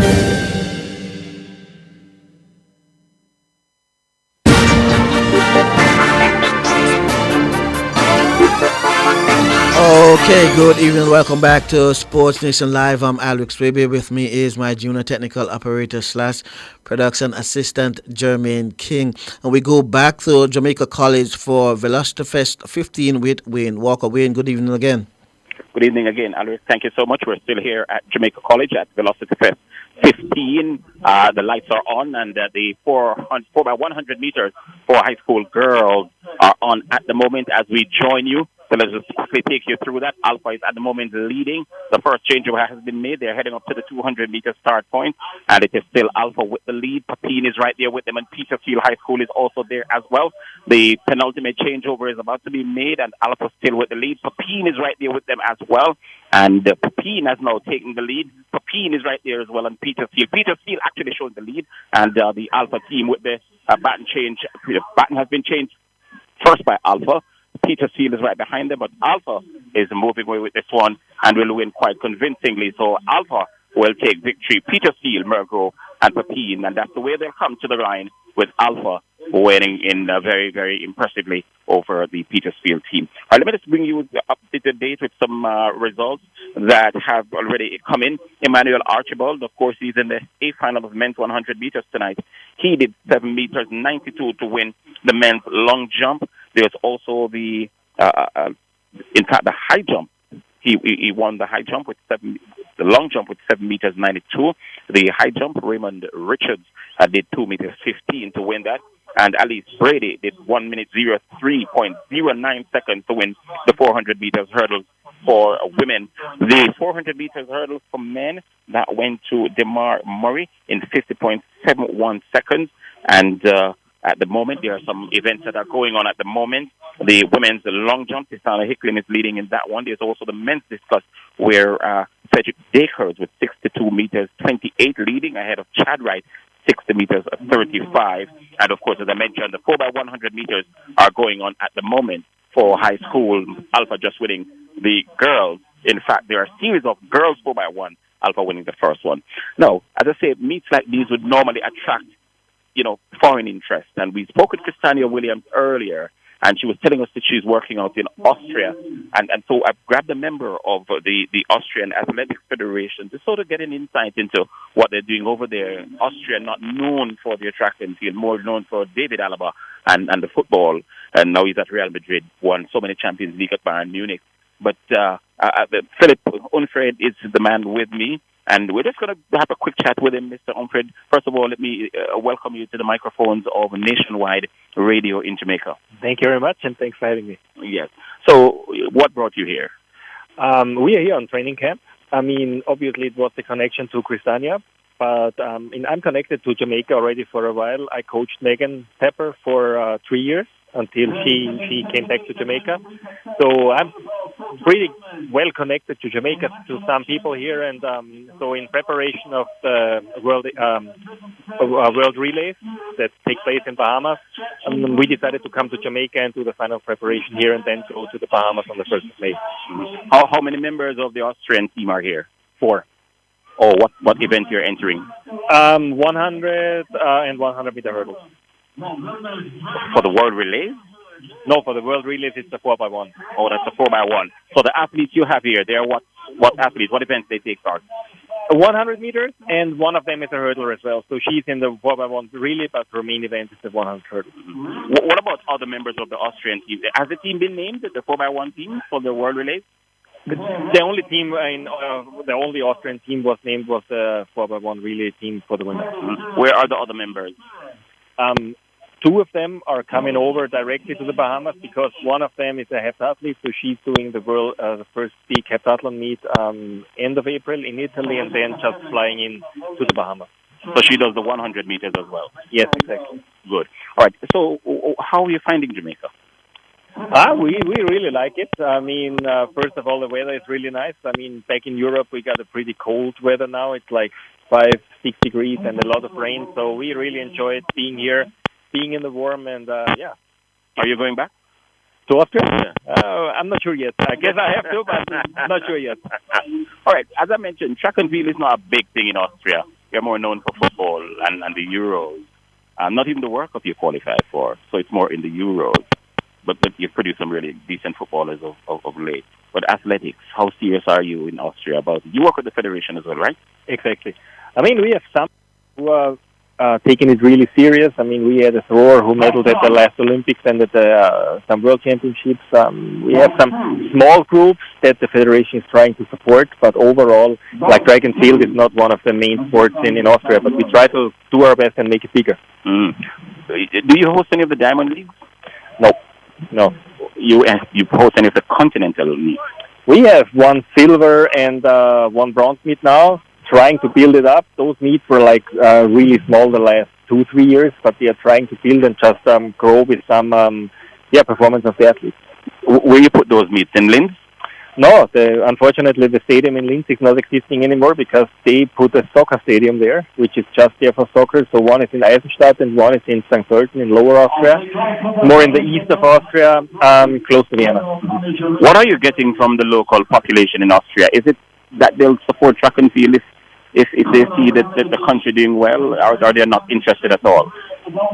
I mean, the main interest in Austria is obviously soccer and especially winter sports where we are really good. But I would say track and field has a big benefit of really being known as a world sport.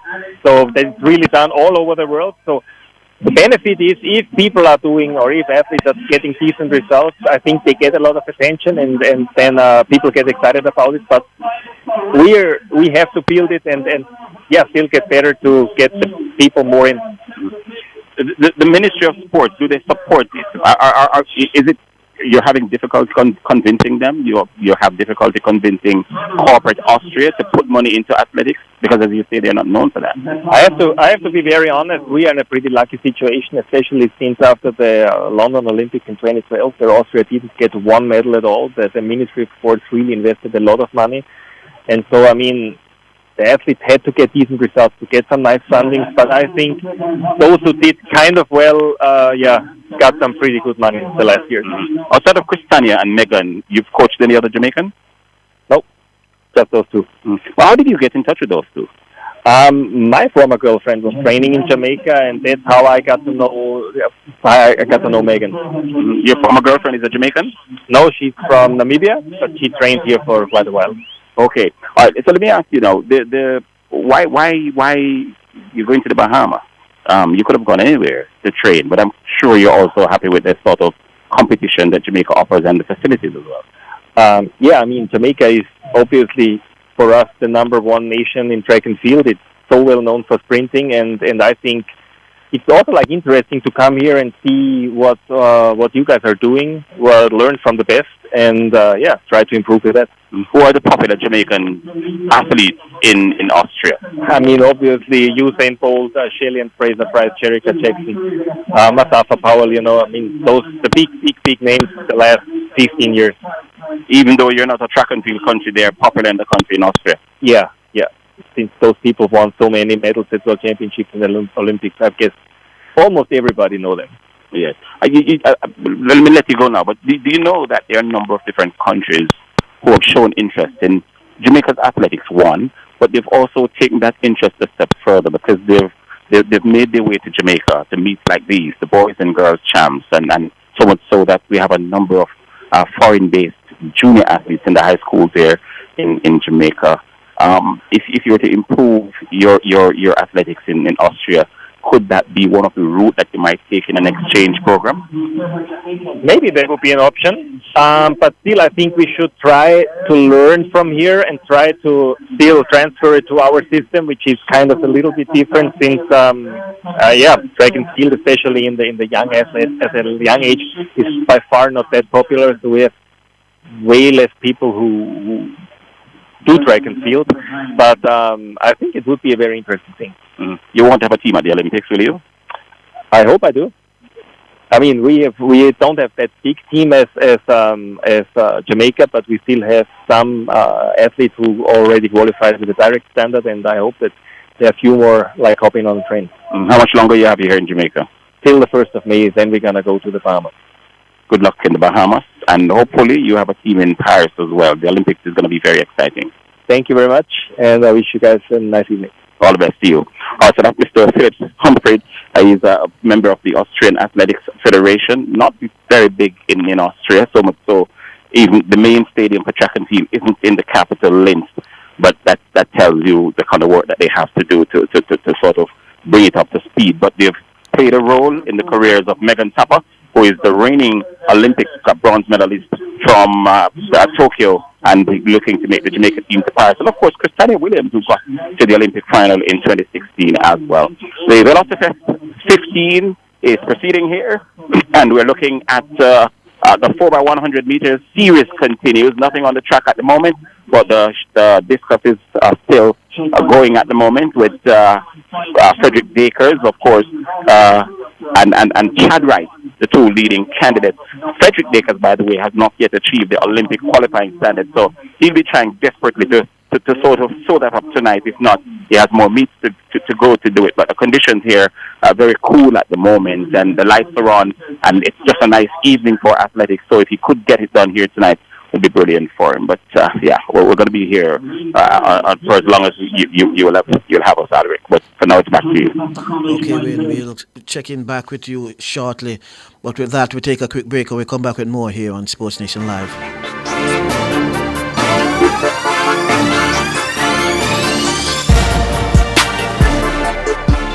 Come to Frame Art Jamaica Limited for your one-stop framing, graphic design and printing needs. We frame photos, certificates, paintings, t-shirts and so much more. We print banners and print on canvas. You can also get high-quality prints and framing done in a quick turnaround time to fit your budget. Visit Frame Arts Jamaica at 22C Old Hope Road, Kingston 5, Monday through Saturday, 8:30 a.m. to 6 p.m. Call us at 876-929-3058 or visit us at info@frameartjamaica.com. Serving you for more than 30 years.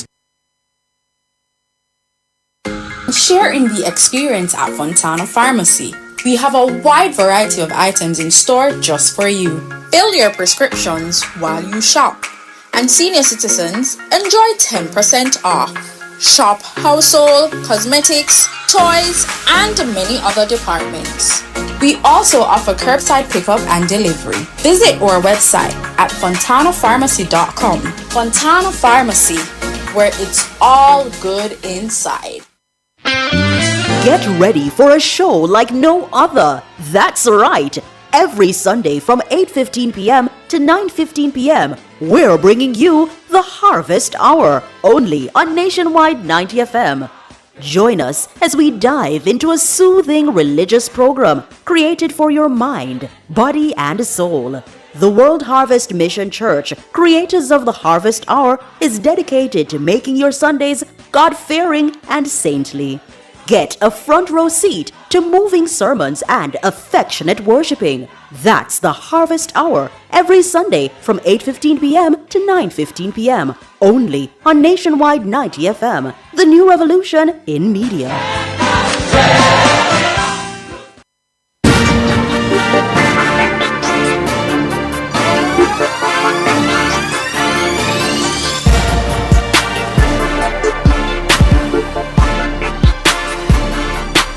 Okay, good evening. Welcome back to Sportsnation Live. I'm Alwix Raby, working out with my junior technical operator / production assistant Jermaine King on the other side of the glass. We'll be talking some football as the Jamaica Football Federation announced a partnership with marketing agency 876 Stream to the tune of $200,000. Under the agreement, 876 Stream, which is also a partner of the Jamaica Premier League, is expected to promote and market the Federation's programs with emphasis on the 2026 World Cup campaign, which kicks off on June 6 at the National Stadium against the Dominican Republic. JFF President Michael Ricketts says the successful 1998 World Cup campaign benefited largely from sustained public awareness, and now in the internet and social media age, he believes 876 Stream can do it this time around. 2 of our referees, one on either side of the gender, will be heading to the Olympics in Paris later this year. This is something that we must be very proud about. There are 20 FIFA as referees and assistants, first in the history that would have had so many in terms of numbers. So there are 7 females and 13 males making up the complement of FIFA officials at the refereeing side of the sport. I want to formally announce that there will be under 17 competition, which is scheduled to start tentatively, I think, on the 5th of May. All the Premier League clubs, it's not mandatory, and it's simply because of the first year, but we would want to encourage as many of the Premier League clubs to participate in this under 17 competition. As it is now, most of the clubs will actually participate. And we thought that it was very important that we capture those who were probably on the verge of getting out of high school and have them in a formal setting so that they can make a transition from under 17s to under 20s and ultimately to a senior setup.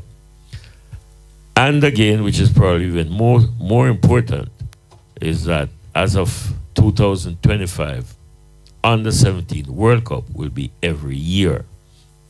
So we thought it was very important because we want to exert some energy and some vibe to ensure that as best as possible, we must be competitive and very relevant at age 17 and under so that we can actively participate, and not just participate, but add some level of competitiveness at the World Cup, which will now be, as of next year, every year.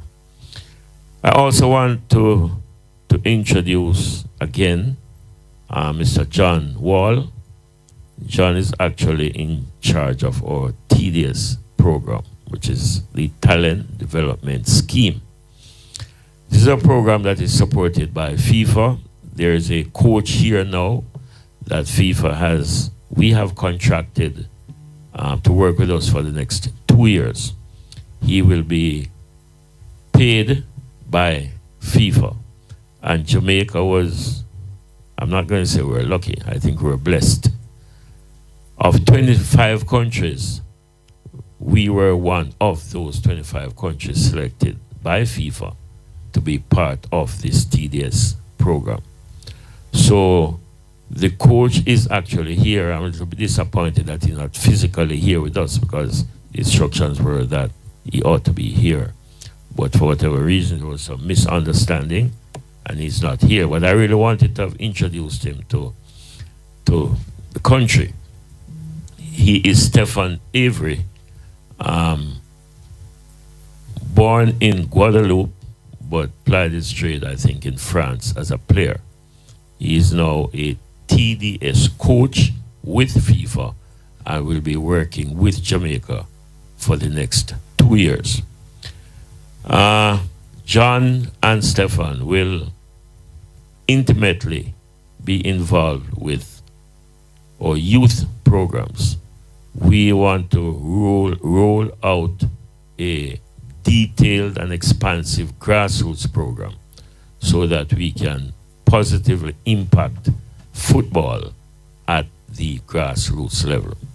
We have a very, very interesting announcement to make next month as it relates to partnership with a private sector company that will give us some support in this regard. But I want to express my delight at what will unfold from here on. As it relates to our World Cup qualification, our first game will be on June 6th at the National Stadium, and we will be up against the Dominican Republic. 3 days after, we will be in Dominica, where we will play our second game. So the first game is on June 6th, second game will be on June 9.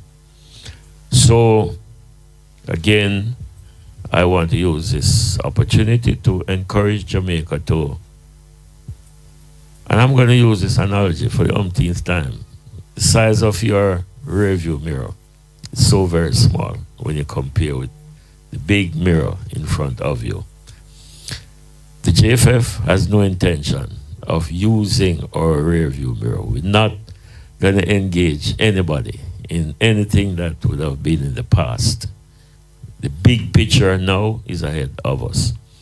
And when we look at what Raymond Grant has actually done in his parish, Raymond was asked to oversee administration at the JFF. And it wasn't by accident that we took that decision, but because of his expertise and his experience being a former GenSec, and what Raymond would have done as a parish president in Portland is something that we need to emulate and we need to copy. So we are intent on getting things right.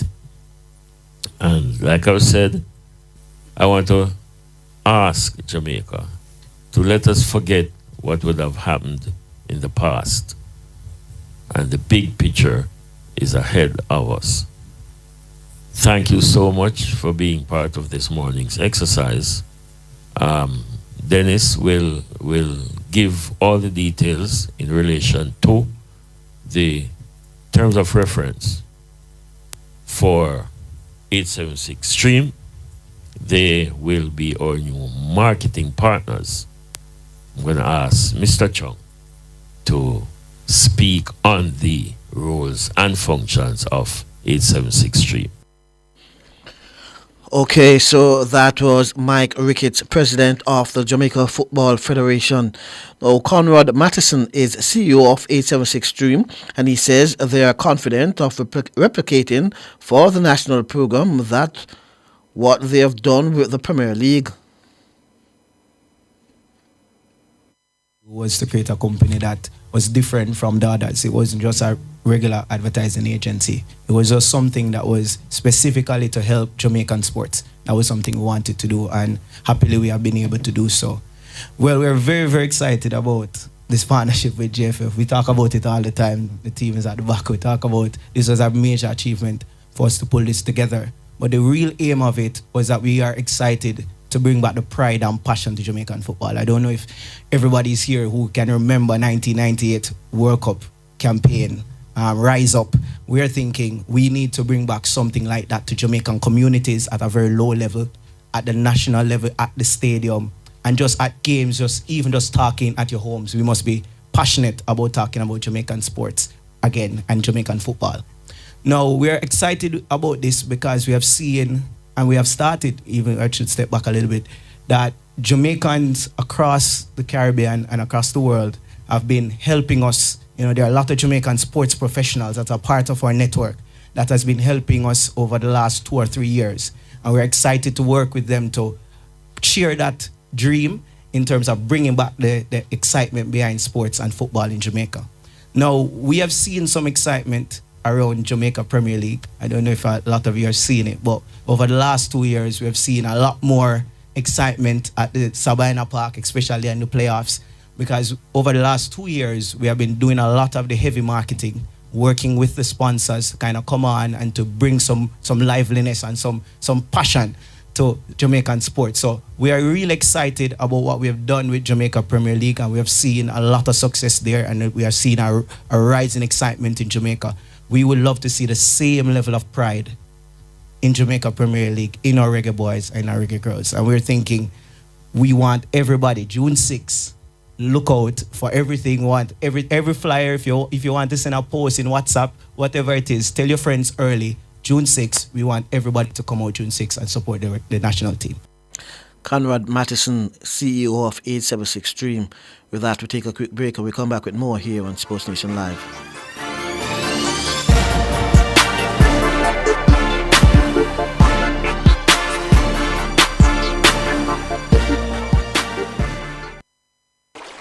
Good health starts with proper hydration.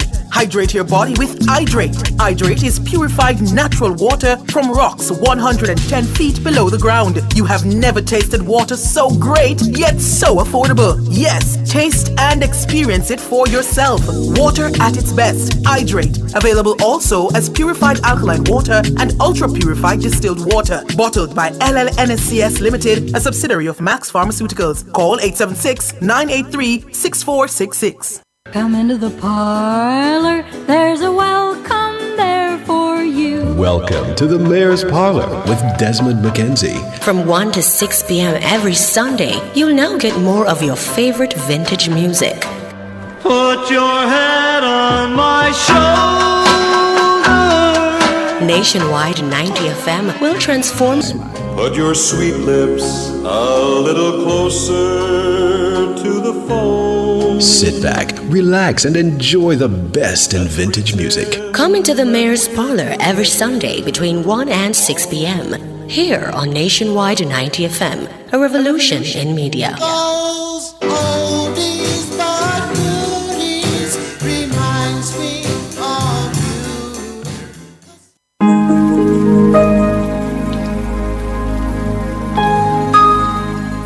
Hi there. Here's some good news for these trying times. Quote, by God's word, I can see where I'm going. They throw a beam of light on my dark path. Unquote. Psalm 119, verse 105. Listen for God's word weekdays at 5:45 a.m. and 12:55 p.m. through Oasis. Stop by for a refreshing drink and share a God perspective for the day. Oasis. Weekdays 5:45 a.m. and 12:55 p.m. right here on Nationwide, a revolution in media. The rebroadcast of the Oasis can be heard weekdays at 5:45 a.m. The Oasis is brought to you by Solar Tech Jamaica. We use the gift of the sun to power our world. Watch for Shelly and Fraser Price. I stay locked to the Olympics because, of course, I'm Jamaican.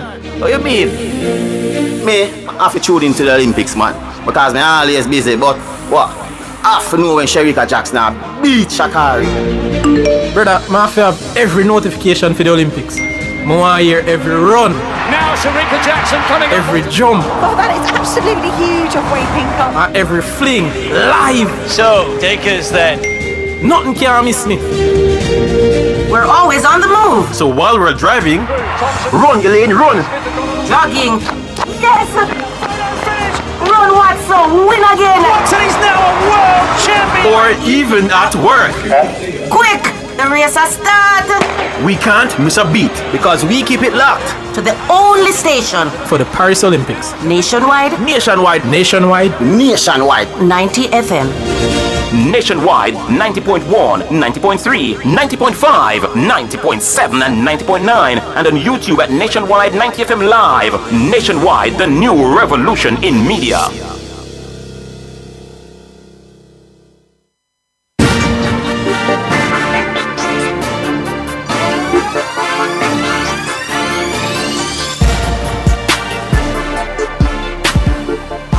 Okay, good evening and welcome back to Sports Nation Live. I'm Alex Swiby, working out with my junior technical operator / production assistant, Jermaine King.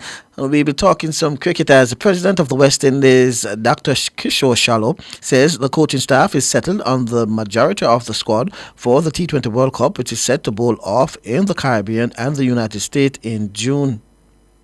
Both system to ensure players are at the best most times than not, then we tend to struggle. And the very truth is that our competitors are continuously improving. And so it is quite important that at this stage, and we have accepted this as a board over the last 12 months, that we must ensure that our system is robust and could withstand whether scrutiny or the test of times. And I'm quite pleased with the progress we have made there, implementing some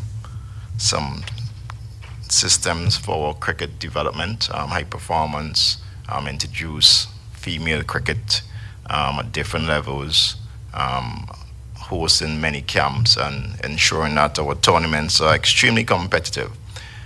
Another focus of ours over the last year has been ensuring that our personnel, human capital, is optimized, meaning having the right people in the right positions, understanding their role, and holding each other accountable, right, to excellence in most cases, right? We understand that there are limitations at times with our resources, but that doesn't stop us from, giving our best efforts and aiming for excellence.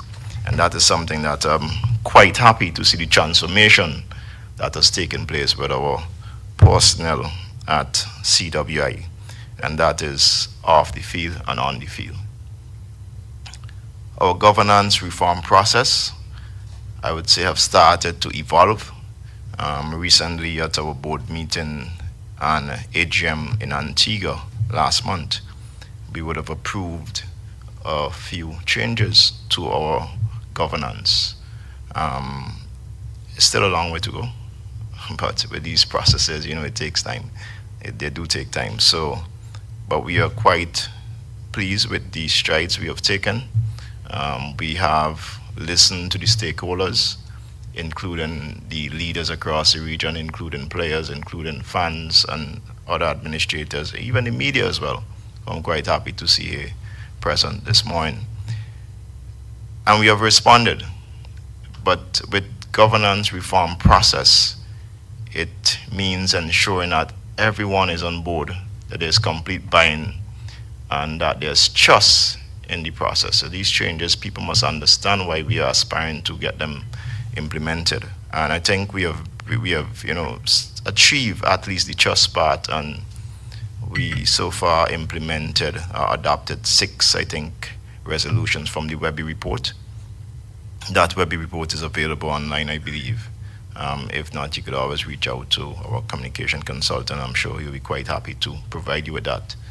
And you could see a bit more details in terms of those recommendations that were accepted. I'm sure someone from the media this morning might ask which ones weren't adopted. I'd be quite happy to provide that information if asked. But we have made strides with governance reform, and as president, and I know the entire board, we are quite committed to continued progress in that regard. We signed an MOU with WIPA, West Indies Players Association, earlier this year. I was quite grateful to President and CEO Wavell Hines and his team at WIPA for their commitment to reaching to the point of that MOU signing. It took us months of, exchanges to get to the point where we got to in the end. The players certainly are quite content, quite happy with the result of that MOU. It's not only because of the increased remuneration, but because of all the other areas addressed in that MOU. I must say that I was extremely happy for the women. I think that for me is the highlight of the MOU, to see us really reaching certain timelines where we could achieve equity across the board for both male and female, especially where remuneration. And this is not only for the players, so I'll just give an example so you have perspective. For original women's tournament, in the past, the umpires in those events, whether male or female umpires, they were receiving maybe about quarter or so of what was paid in men's tournament, right? What that did was, obviously you had more, not necessarily amateur, but people who are not on the panel for umpires. So we didn't have our best officials involved in the women's game. And we all know, Clint could tell you as a cricket coach, others who've been absorbing, that one bad decision in a player's career, or it could end a player's career, right? And so we believe that by remunerating those officials, those umpires, match referees, and so on, for women's cricket, it would encourage the senior umpires to make themselves available.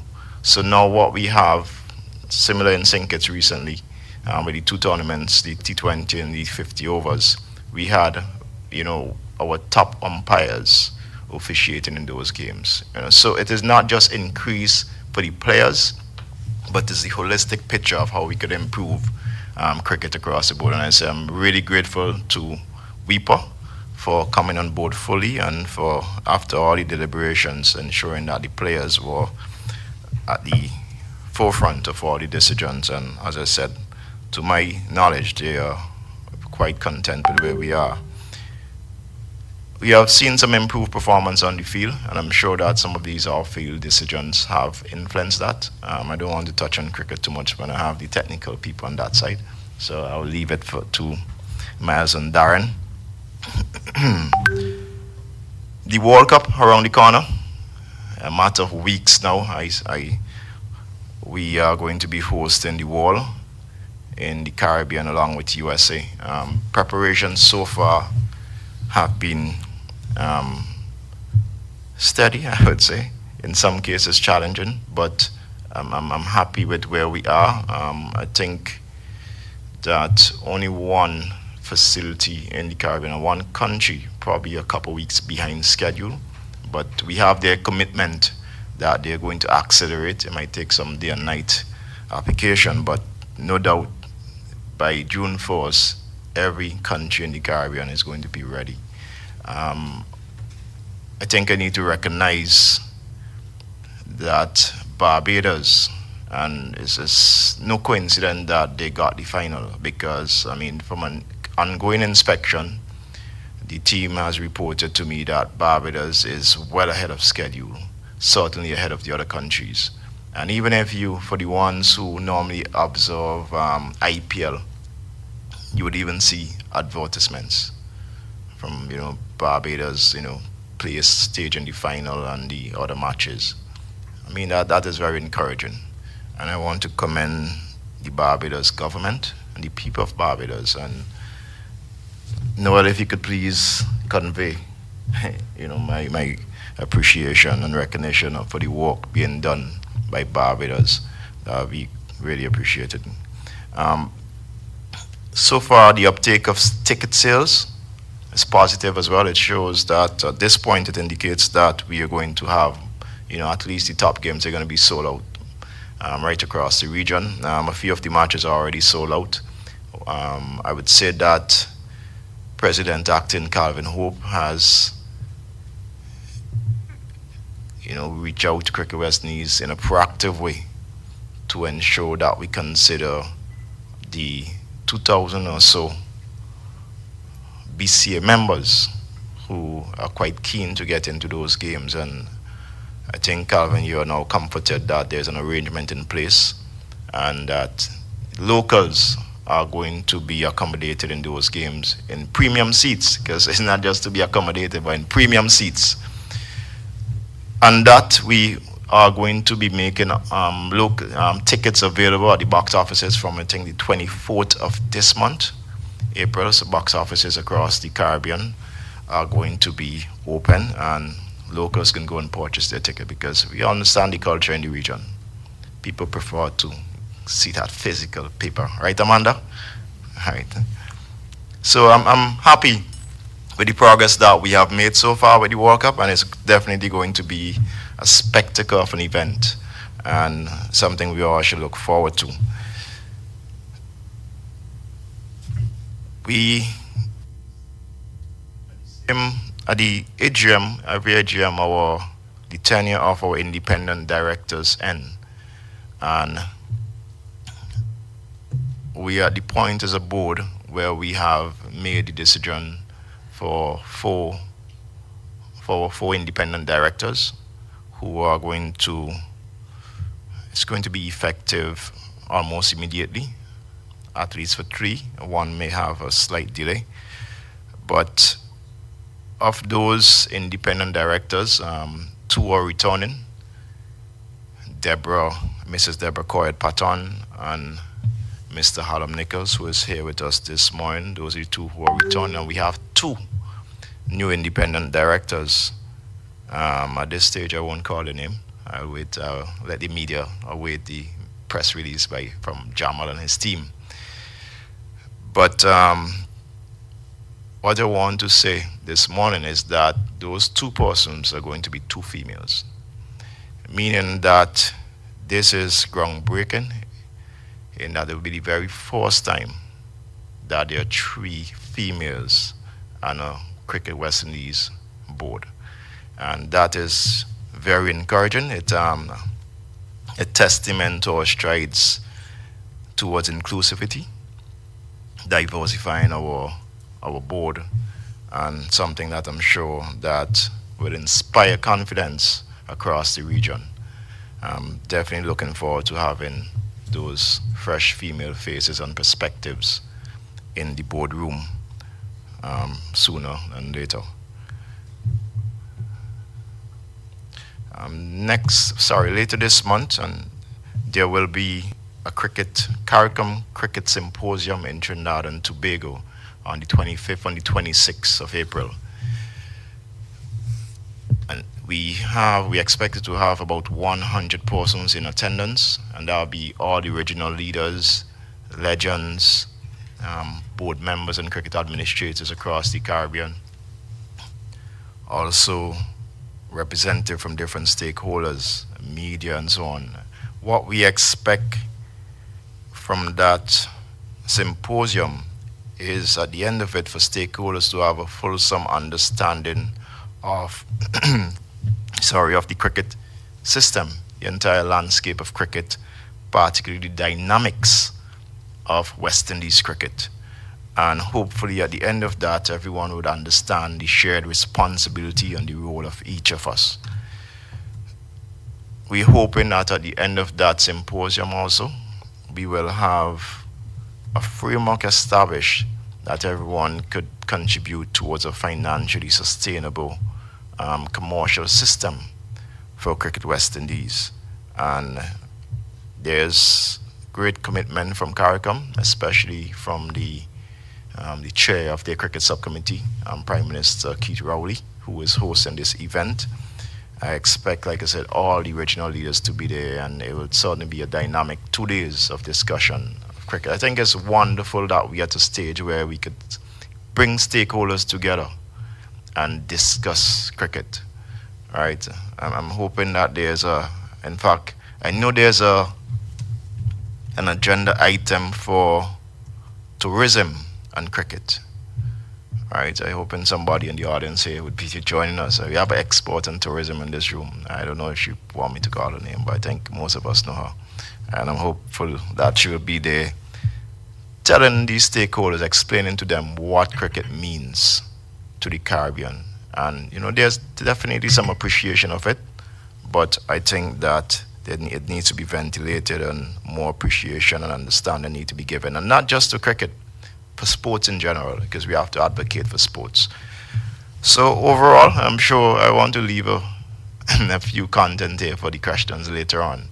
And I know that my colleagues at the head table are ready to get into their presentation, but I'm very pleased again with the progress that CWI has made over the last few months, building on the work done by previous presidents. And the board and generally the cricket administrators across the Caribbean, they are all volunteers really, and I just want to say that they're volunteers and they don't get enough credit for the work that they put in, the sacrifices and so on. And I want to thank each of the directors on the board and the other cricket administrators, coaches and managers and everyone who plays a part in domestic cricket, because if we don't have a strong domestic cricket, then the end product of Cricket West Indies will struggle. So I want to use this opportunity to thank everyone for their continued contribution to West Indies cricket. Okay, so that was Dr. Kishore Shallow, President of the West Indies Cricket Board. We take a break and come back with more here on Sports Nation Live.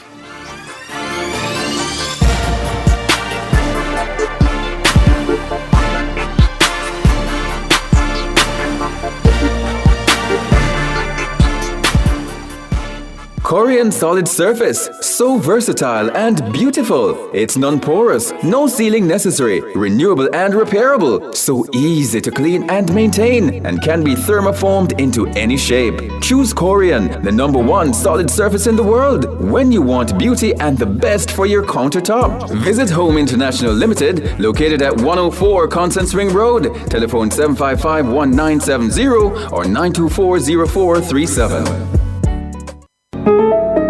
Reasons to drive. Hyundai brings you the best added value in Jamaica with 525. That's 5 years warranty, 2 years free maintenance, and 5 years roadside assistance. Test drive a Hyundai today. We all need strength to get through these trying times.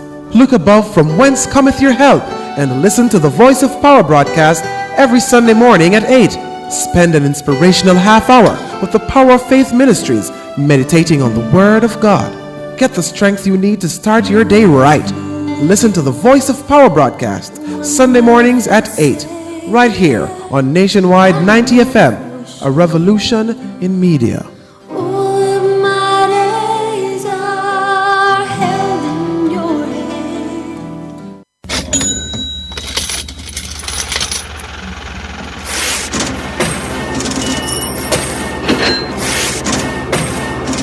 Nationwide 90 FM is an affordable medium to advertise your business. Increase your sales with Nationwide's reasonably priced advertising packages customized to suit your pocket. Contact our sales department today at 630-1210 or 630-1216. That's 630-1210 or 630-1216. Nationwide 90 FM. Smart advertising, value for your money.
Okay, good evening. Welcome back to Sportsnation Live. I'm Alex Weeby, working out with my junior technical operator / production assistant, Jermaine King. We go up back to Jamaica College, where Wayne Walker is watching the happenings at the Velocity Fest 15. Wayne, good evening. Hello? Okay, we seem to lose connection with Wayne there at Velocity Fest 15, where he has been watching, and he has been giving us up-to-date report as to what's exactly going on at Velocity Fest, one of the meets that gives Jamaica's senior and junior athletes an opportunity just to shake out their legs, get some competition, some well-needed competition, especially in this an Olympic year where they can go into the Olympic and not be race rusty, but they will have some strong competition, some strong memory in their legs as to how to run fast, how to properly contest against some of the best in the world. We have Wayne. We are still trying to reconnect with Wayne Walker out there at Jamaica College for Velocity Fest 15. Some major happenings happening out there. There are some there's an international flavor to the meet as well. We heard earlier from the coach of Austria. He has a team out there, 4 members, and they're competing in the hundreds as well as the sprint hurdles. So we have Velocity Fest with Wayne Walker at Jamaica College. But let me just quickly give you a rundown of the games that are scheduled for tomorrow in the English Premier League. Some big games will be played tomorrow. As you know, Everton, they'll take on Nottingham Forest, and Aston Villa, they'll go up against Bournemouth. Crystal Palace, they'll take on West Ham. Fulham, they'll host Liverpool. Liverpool is trying to maintain close contact with the leaders, Arsenal, who took the lead today. They are 3 points behind Arsenal, who are on 74 points. Liverpool, they are on 71 points. So we connect with Wayne. Okay, Wayne, a good evening again. Yes, good evening to you, Alex, and we're still here at the Velocity 15 at Hatchinine Stadium at Jamaica College, and we're coming close to the end of the meet. We're seeing some of the big names now in action. In fact, we just saw Stacey Williams in action, one of the popular athletes in Jamaica these days. She went viral in that Puma at the National Stadium, and she was in action here today. Of course, she's more known for her 400 meters running, but she was in the 200 meters just now. Don't want to keep her too long because she's going to be warming down. Stacey, good evening and welcome to the microphone to Nationwide 90 FM. Good evening, thank you. Yeah, how was that performance? You were second in the process, right? Yes, I was second, and obviously the 200 is for me to work on my speed for the 400, so it was tough, but it's a work in progress. Yes. It was the world. My coach decided that we're not taking part. I was just doing it like he says I do, basically. Yeah, like most athletes do, right? Yes, absolutely.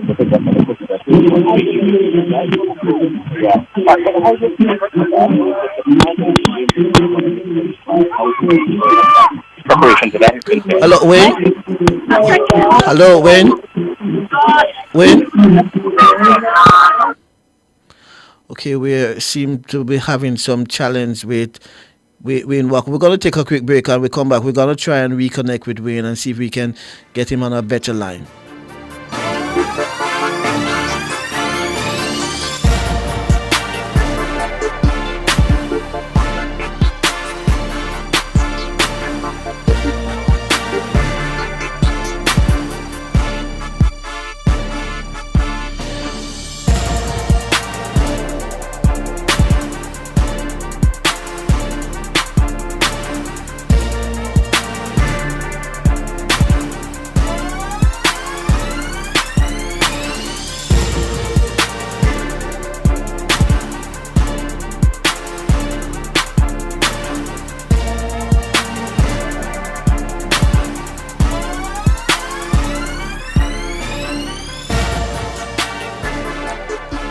Okay, again, welcome back to Sports Nation Live. We connect with Wayne. We hope that the reception is a bit better now.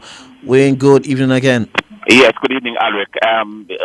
Unfortunately, we're not able to complete that chat with Stacey and Williams because we're battling the Gremlins, yeah? I'm not sure what's happening, but yeah, she finished a decent second in that 200 meters. As I said, we're coming down to the end of the meet. It's close to 8 o'clock now, and a number of the big guns have really turned up here tonight, and they see this meet as important, if only because they have good competition, because they're running against their fellow national teammates. And I tell you what, the battle for spots on the Jamaica team to Paris is going to be so massive because everybody is reporting in tip-top shape. We're just in April.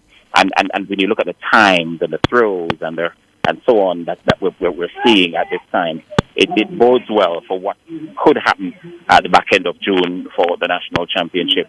And let's see how they do. But it's been another successful staging of Velocity 15. And these meets are blessing because the athletes are so appreciative of them because it gives them very good competition without them having to travel. And most athletes don't want to travel now because they just want to, sort of get locked in and get their preparation up and running. And, people ran in China today, but you can rest assured not a lot of those who ran in China are going to be, traveling elsewhere because it's an Olympic year. Nobody wants to risk injury or anything like that. So it's been another successful staging of the meet. The 100 meters are coming up shortly, and those will bring this Velocity 15 meet to a conclusion. So that's pretty much what we have here. We're seeing some good names. Janine Russell ran today as well. She ran in the 400 meters. Of course, she's a 400 hurdler, but they use the 400 meters as background work and so on and so forth. But yeah, it's been a good meet. I'm seeing a Calabar great, a Calabar legend, probably still the biggest name for me in champs. Daniel England attending to one or two of the Calabar boys, and he's so much still a part of the fabric of the school, 61 Red Hills Road. Every time he gets to be with the boys, he does so. And when you consider that he lives overseas, yeah, it just adds to the sort of love that he still has for the school and so on. They're actually on their way back because they did do well at champs this year, and we expect them to sort of, move to the next level come next year. But here at Jamaica College, where the lights are on, the athletes putting up good performances, on the boards well for what could happen in Paris in the summer. And of course, nationwide 90 FM is going to be the only radio station in Jamaica with the Olympic Games. And based on the times that the key events are coming up, it's going to be important that you stick and stay with Nationwide because it's on the go. At the time, the day that it's going to happen, you probably won't be near anything else but a radio. So whichever way you connect with Nationwide 90 FM, you've just got to do that because it's going to be one hell of an Olympic game, and we're going to deliver a project like no other. We know what we have in the pipeline, and we know what we're going to be doing, and we plan to deliver this one massively. We can't wait for July 26th for the opening ceremony at the River Bend. Right, and when you mentioned earlier about a number of athletes competing at the first leg of the Diamond League in China today, we see a number of Jamaicans there as well. But they didn't do as great. I mean, this is early in the season, so we're not expecting any fast times. But the only person to get a podium finish was Akeem Blake. He clocked 10.20 seconds for third. His compatriots Rowan Watson was fourth in 10.27, and Johan Blake finished ninth. I was asked how competitive you think our men's 100 meters will be at the national championships. I'll put that to you. How competitive you think it will be? Well, put it this way. At the end of the last Athletics season, when you look at what Shane Thompson did in his last two races, Rowan Watson, who was in action tonight in China, and Akeem and Oblique, plus you've got to and so on. You've got the impression that, Jamaica is going to be in, for some special performances. We're yet to see Kishane, and he left the back last season. And the sort of whenever he ran, he really, distinguished himself. And then Rowan Watkins, as the national champion, who came out of literally nowhere last year to win it. And of course, you know about Oblique and the Keem. And it was all set for Jamaica to really do well. I still expect, given the quality that we have, I still expect us to have a competitive national championships. How well will those people do when they go overseas to compete at the Olympics and so on? I have my doubts. I have not yet seen Kishane, and I'm waiting to see him because I think. Okay, Wayne, we're losing you, Wayne. Sorry about that. We're going to leave you and try and rejoin you before the show ends. Again, hope you'll have some result in the 100 meters, or even some of the 100 meters will be on track when we rejoin you. Okay, so that was Wayne Walker out there at the Velocity Fest 15 at the Jamaica College. Stay with us. We'll be right back right after this break, and the lines will be open to take your call if you so choose.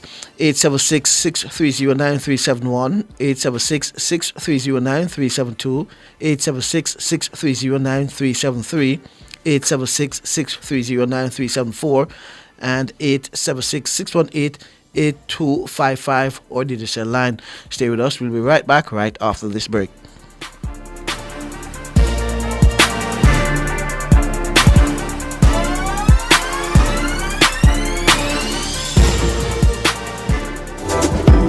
It's the Answers Gifts and Home Center Answers for Children and Simplicity Pre-Stocking Everything Sale. Going on now until the end of March. Get up to 70% off selected items for your home, top brand toys, games and clothing for children, plus trendy ladies fashion, fabric trimmings and accessories. That's 70% off in the Answers Gifts and Home Center Pre-Stocking Everything Sale. Now till the end of March. Shop 1, Tropical Plaza, Kingston 10.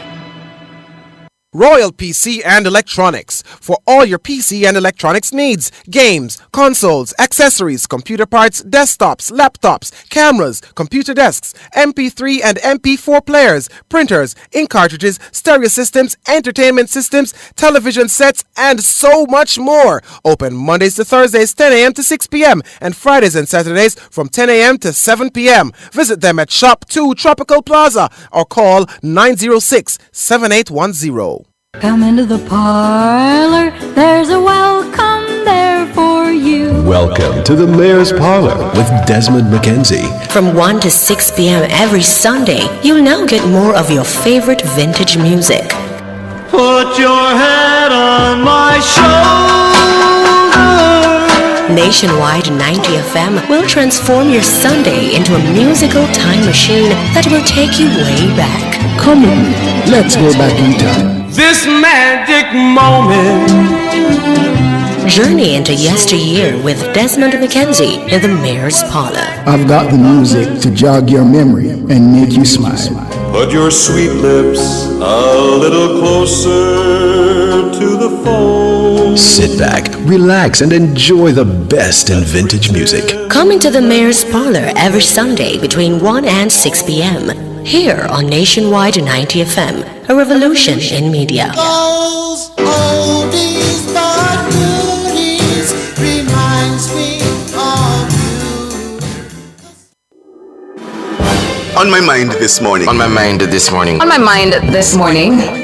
This year, Nationwide This Morning will be sharing the microphone and space with opinion leaders, newsmakers, and society's movers and shakers. Join us weekday mornings at 6:30 for What's on My Mind, where we'll feature several commentators focusing on issues affecting Jamaicans and our beloved country. We'll amplify what matters to you: politics, the economy, crime and security, gender, culture, entertainment, and everything in between. Tune in to Ricardo, Tana, and Saeed and our new commentators every weekday morning at 6:30 for What's on My Mind.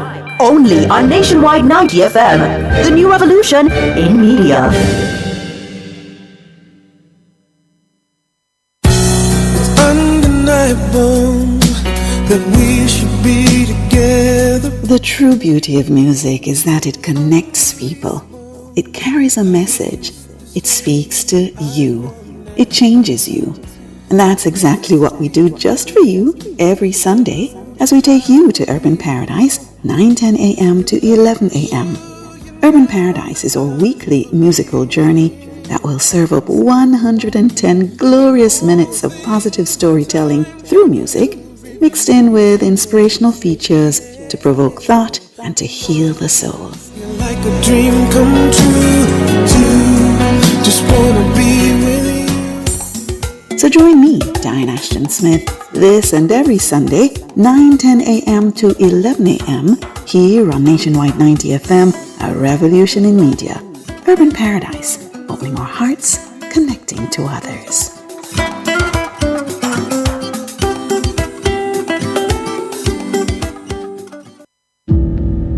Cliff Says is by far the most popular mid-morning radio segment in Jamaica. Cliff Hughes shares his views on the hot-button topics of the day, editorializing on various issues in the news, breaking news stories, and expounding on stories. Cliff Says sets the tone of the show for the rest of the day.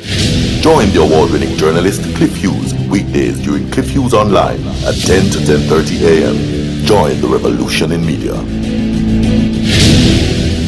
Cliff Says is brought to you by Educom Credit Union, providing value through service, and Hyundai, modern premium affordable vehicles.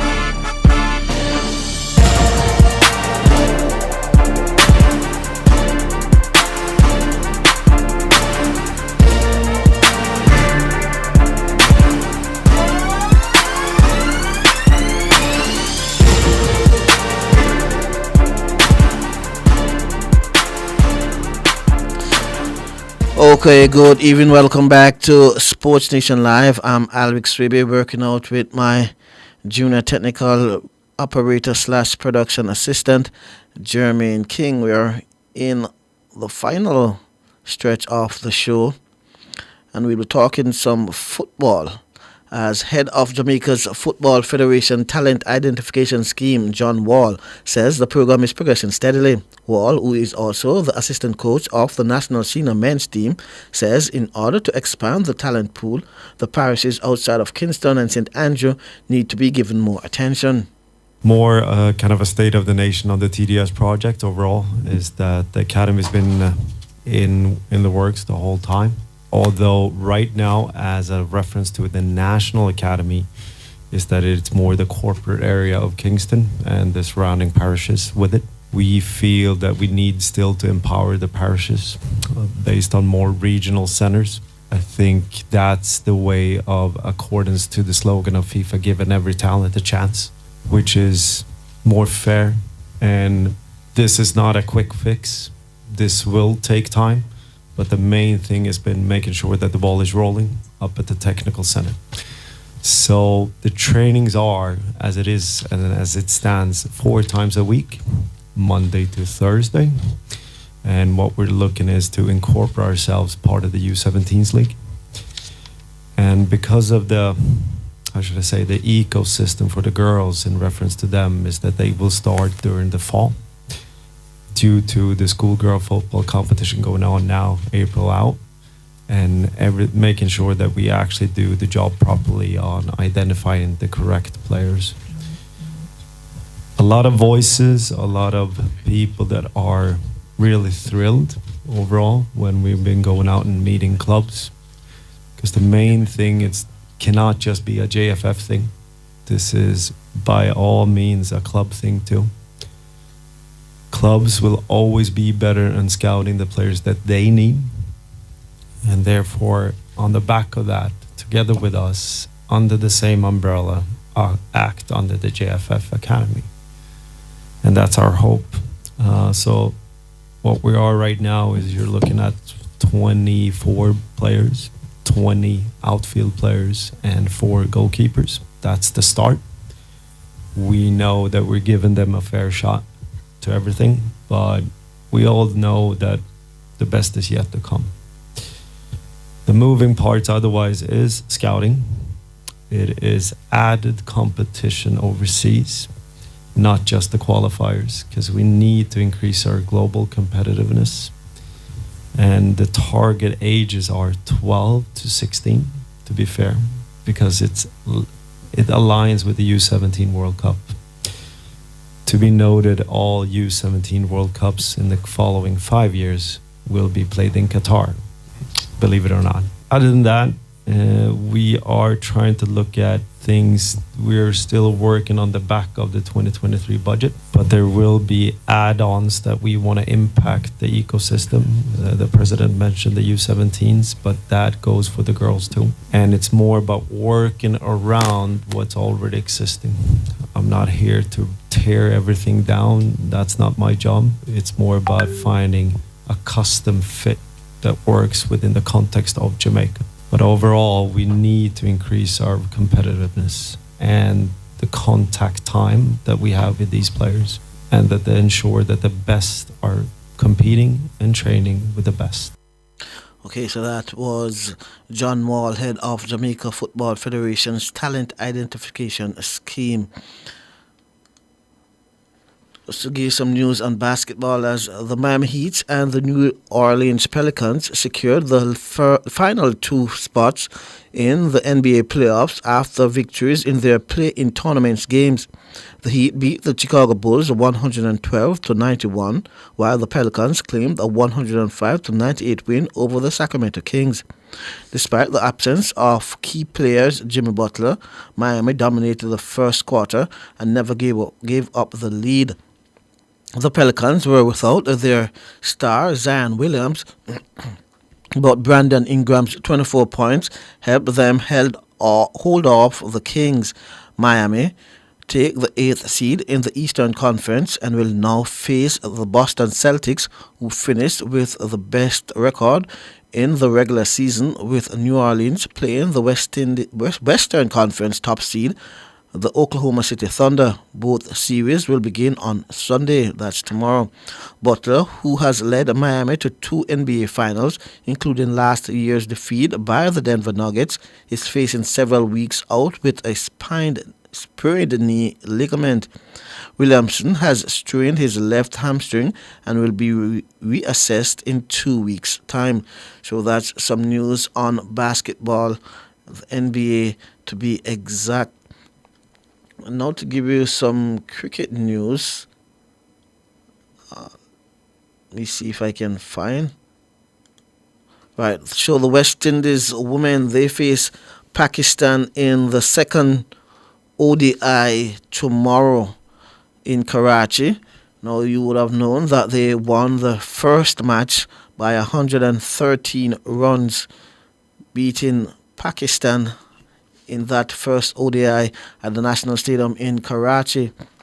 The West Indies, they batted first and they made 269 for 8 in that opening encounter, with Captain Hayley Matthews making 140 of 150 balls. Her innings included 15 fours and a 6. She got some support from Shermaine Campbell, who made 45 of 71 balls, and she got 4 fours. Now, Chanel Henry, she made 23 of 23 balls with 2 fours and a 6. Aliyah Allen and Shadeen Nation, they both made 17 runs. Nation's 17 came off 14 balls, and it included 3 fours, while Allen's 17 runs came off 18 balls and included 2 fours. So those were the players in double figures for the West Indies women in the first ODI against Pakistan. Now, in Pakistan time at bat, they were bowled out for 156 inside 36 overs. Top scoring for Pakistan was Tuba Hassan with 25 of 23 balls. She got 2 fours in that innings. The next best score was 22 from Muniba Ali. She got her 22 from 34 balls. Also into double figure was Nadir Dar, who made 19. Alia Riaz made 16. And Fatima Sana, she made 10 runs for Pakistan. Also making 10 was Dinah Page, who made 10 runs off 14 balls. Now with the ball for West Indies, the top bowler again was Captain Haley Matthews. She took 3 wickets for 17 runs off 6 overs. And she was backed up by Afi Fletcher, who took 2 wickets for 19 runs off 7 overs. Also taking 2 wickets were Zeta James. She got 2 wickets for 14 runs off 3.5 overs. So those were some of the top performers for the West Indies women with bat and ball, as well as some other standout players for Pakistan in that first ODI. Like we said, the second ODI is set for the same venue tomorrow. So we'll see if the West Indies can take an unassailable 2-0 lead in this 3-match series. But some good showing by our ladies. First out in the first ODI, and we expect that they'll do even better because they would have beaten Pakistan the last time they toured Pakistan. So we're expecting something good from them come tomorrow. Let's just remind you of the scores in the English Premier League today. In the opening match, Brentford, they beat Luton Town 5-1. Burnley, they stopped Sheffield United 4-1. And Arsenal, they retake the lead of the Premier League with a 2-0 win over Wolverhampton Wanderers. And Manchester City, they move closer to retaining their FA Cup title after beating Chelsea by 1-0. Now in tomorrow's game, we'll see Everton, they'll take on Nottingham Forest in the English Premier League. Aston Villa, they'll go up against Bournemouth. Crystal Palace, they'll welcome West Ham United. And Fulham, they'll take on Liverpool. And Liverpool is trying to stay close to the leaders, who are Arsenal with 74 points, 3 ahead of Liverpool. Nemesis, as we come to the end of the show, let me give you the last 4 minutes to share your thoughts. Go ahead, Nemesis, good evening. Yes, Mr. Swaby. Blessings. Another year of regional cricket has come to a close. And the Scorpion is right where we started. There need to be a serious look taken at the back room staff. Would you agree, Mr. Swaby? That might be so, but don't you think there should be a serious why is there a but? Why is there a but, Mr. Swaby? No, that's what I'm telling you. Don't you think there should also be a serious look at the on-field play? But we don't have the pool. We don't have anything. We don't have much in the pool to choose from. Otherwise, these players, we don't have much alternative. But the backroom staff need to be. We need to take a serious look at the coaches and the manager, because they may not been able to get the best out of the players. So you think is the fact that we need to start somewhere, Mr. Swaby. No, I'm asking you. You think the fact that the problem with the West Indies is the coaching staff not being able to motivate the players, or we just don't have the quality? I think it starts with the coaches, because we the Scorpion, we did 5 years of success 10 years ago. Yes, so the players. So you know, 10 years ago, it's not the current crop of players that would have been there. I know, Mr. Swaby, but if you look through the regional, throughout the region, they're not much better than us. They're not much better than us, and why aren't we able to get the best of our players? They're not much better than us. Because some years ago, last year or so, the players spoke about what's happening behind the scenes. And nothing was done. Nothing was done. The players, I think it was Trench Fielder, one of them. I don't know if to call people name, but some players they talk about the atmosphere in the dressing room, and nothing was done about it. And so we get the same result. Right. And you think if we change the backroom staff, the coaching staff, things will be better? I can tell. Nothing with a feel about a trial, my brother. We need to try to do something. We can't do the same thing and expect a different result. Okay. Yeah, man, we need to get rid of it. I can accept that. Yeah, man. And before you go, it's where you and Blake, I was talking about him last week. So the man finished. Right. Why is he? Why Mr. Blake turn himself a puppy show? Well, it's his job, and he's paid to go on the circuit. And run. So why that's his profession. Mm-hmm. Okay. If you know a mechanic cannot fix your car and keep carrying it to him, what do you think he's gonna do? Well, sorry to simply though. Sorry to steal my damaging brand. Man I come second to last at the 10:40. Then schoolboy I beat him, run there for me in that stadium. But it's early season. Probably he's just shaking out his leg. All right.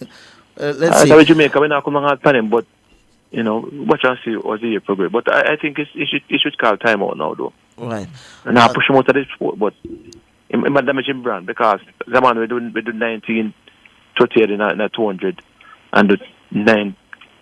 That's some good time, but my damaging brand. Right. Okay. I hear what the time has since That's passed. really So take care of sir. you try and talk with us next week. Nationwide all the way. Blessings. Okay, we have come to the end of the show. We want to say thanks to everyone who made it possible. Thanks to Owen Hill, Mark Anthony Marsh, Wayne Walker. Thanks to my junior technical operator / production assistant, Jermaine King. He did a fairly good job. I must report to Andrew Boogs Anderson that he left the show in capable hands. He didn't make much mistake, so we're happy to have him on the show for this week. I'm Alex Weber saying God bless, good night, and as usual, I hope that you'll be in church on Sunday. If you're not in church and you don't have a local church to worship, you're welcome to worship with us at Tower Hill Missionary Church, 159 on Olympic Way. God bless, good night.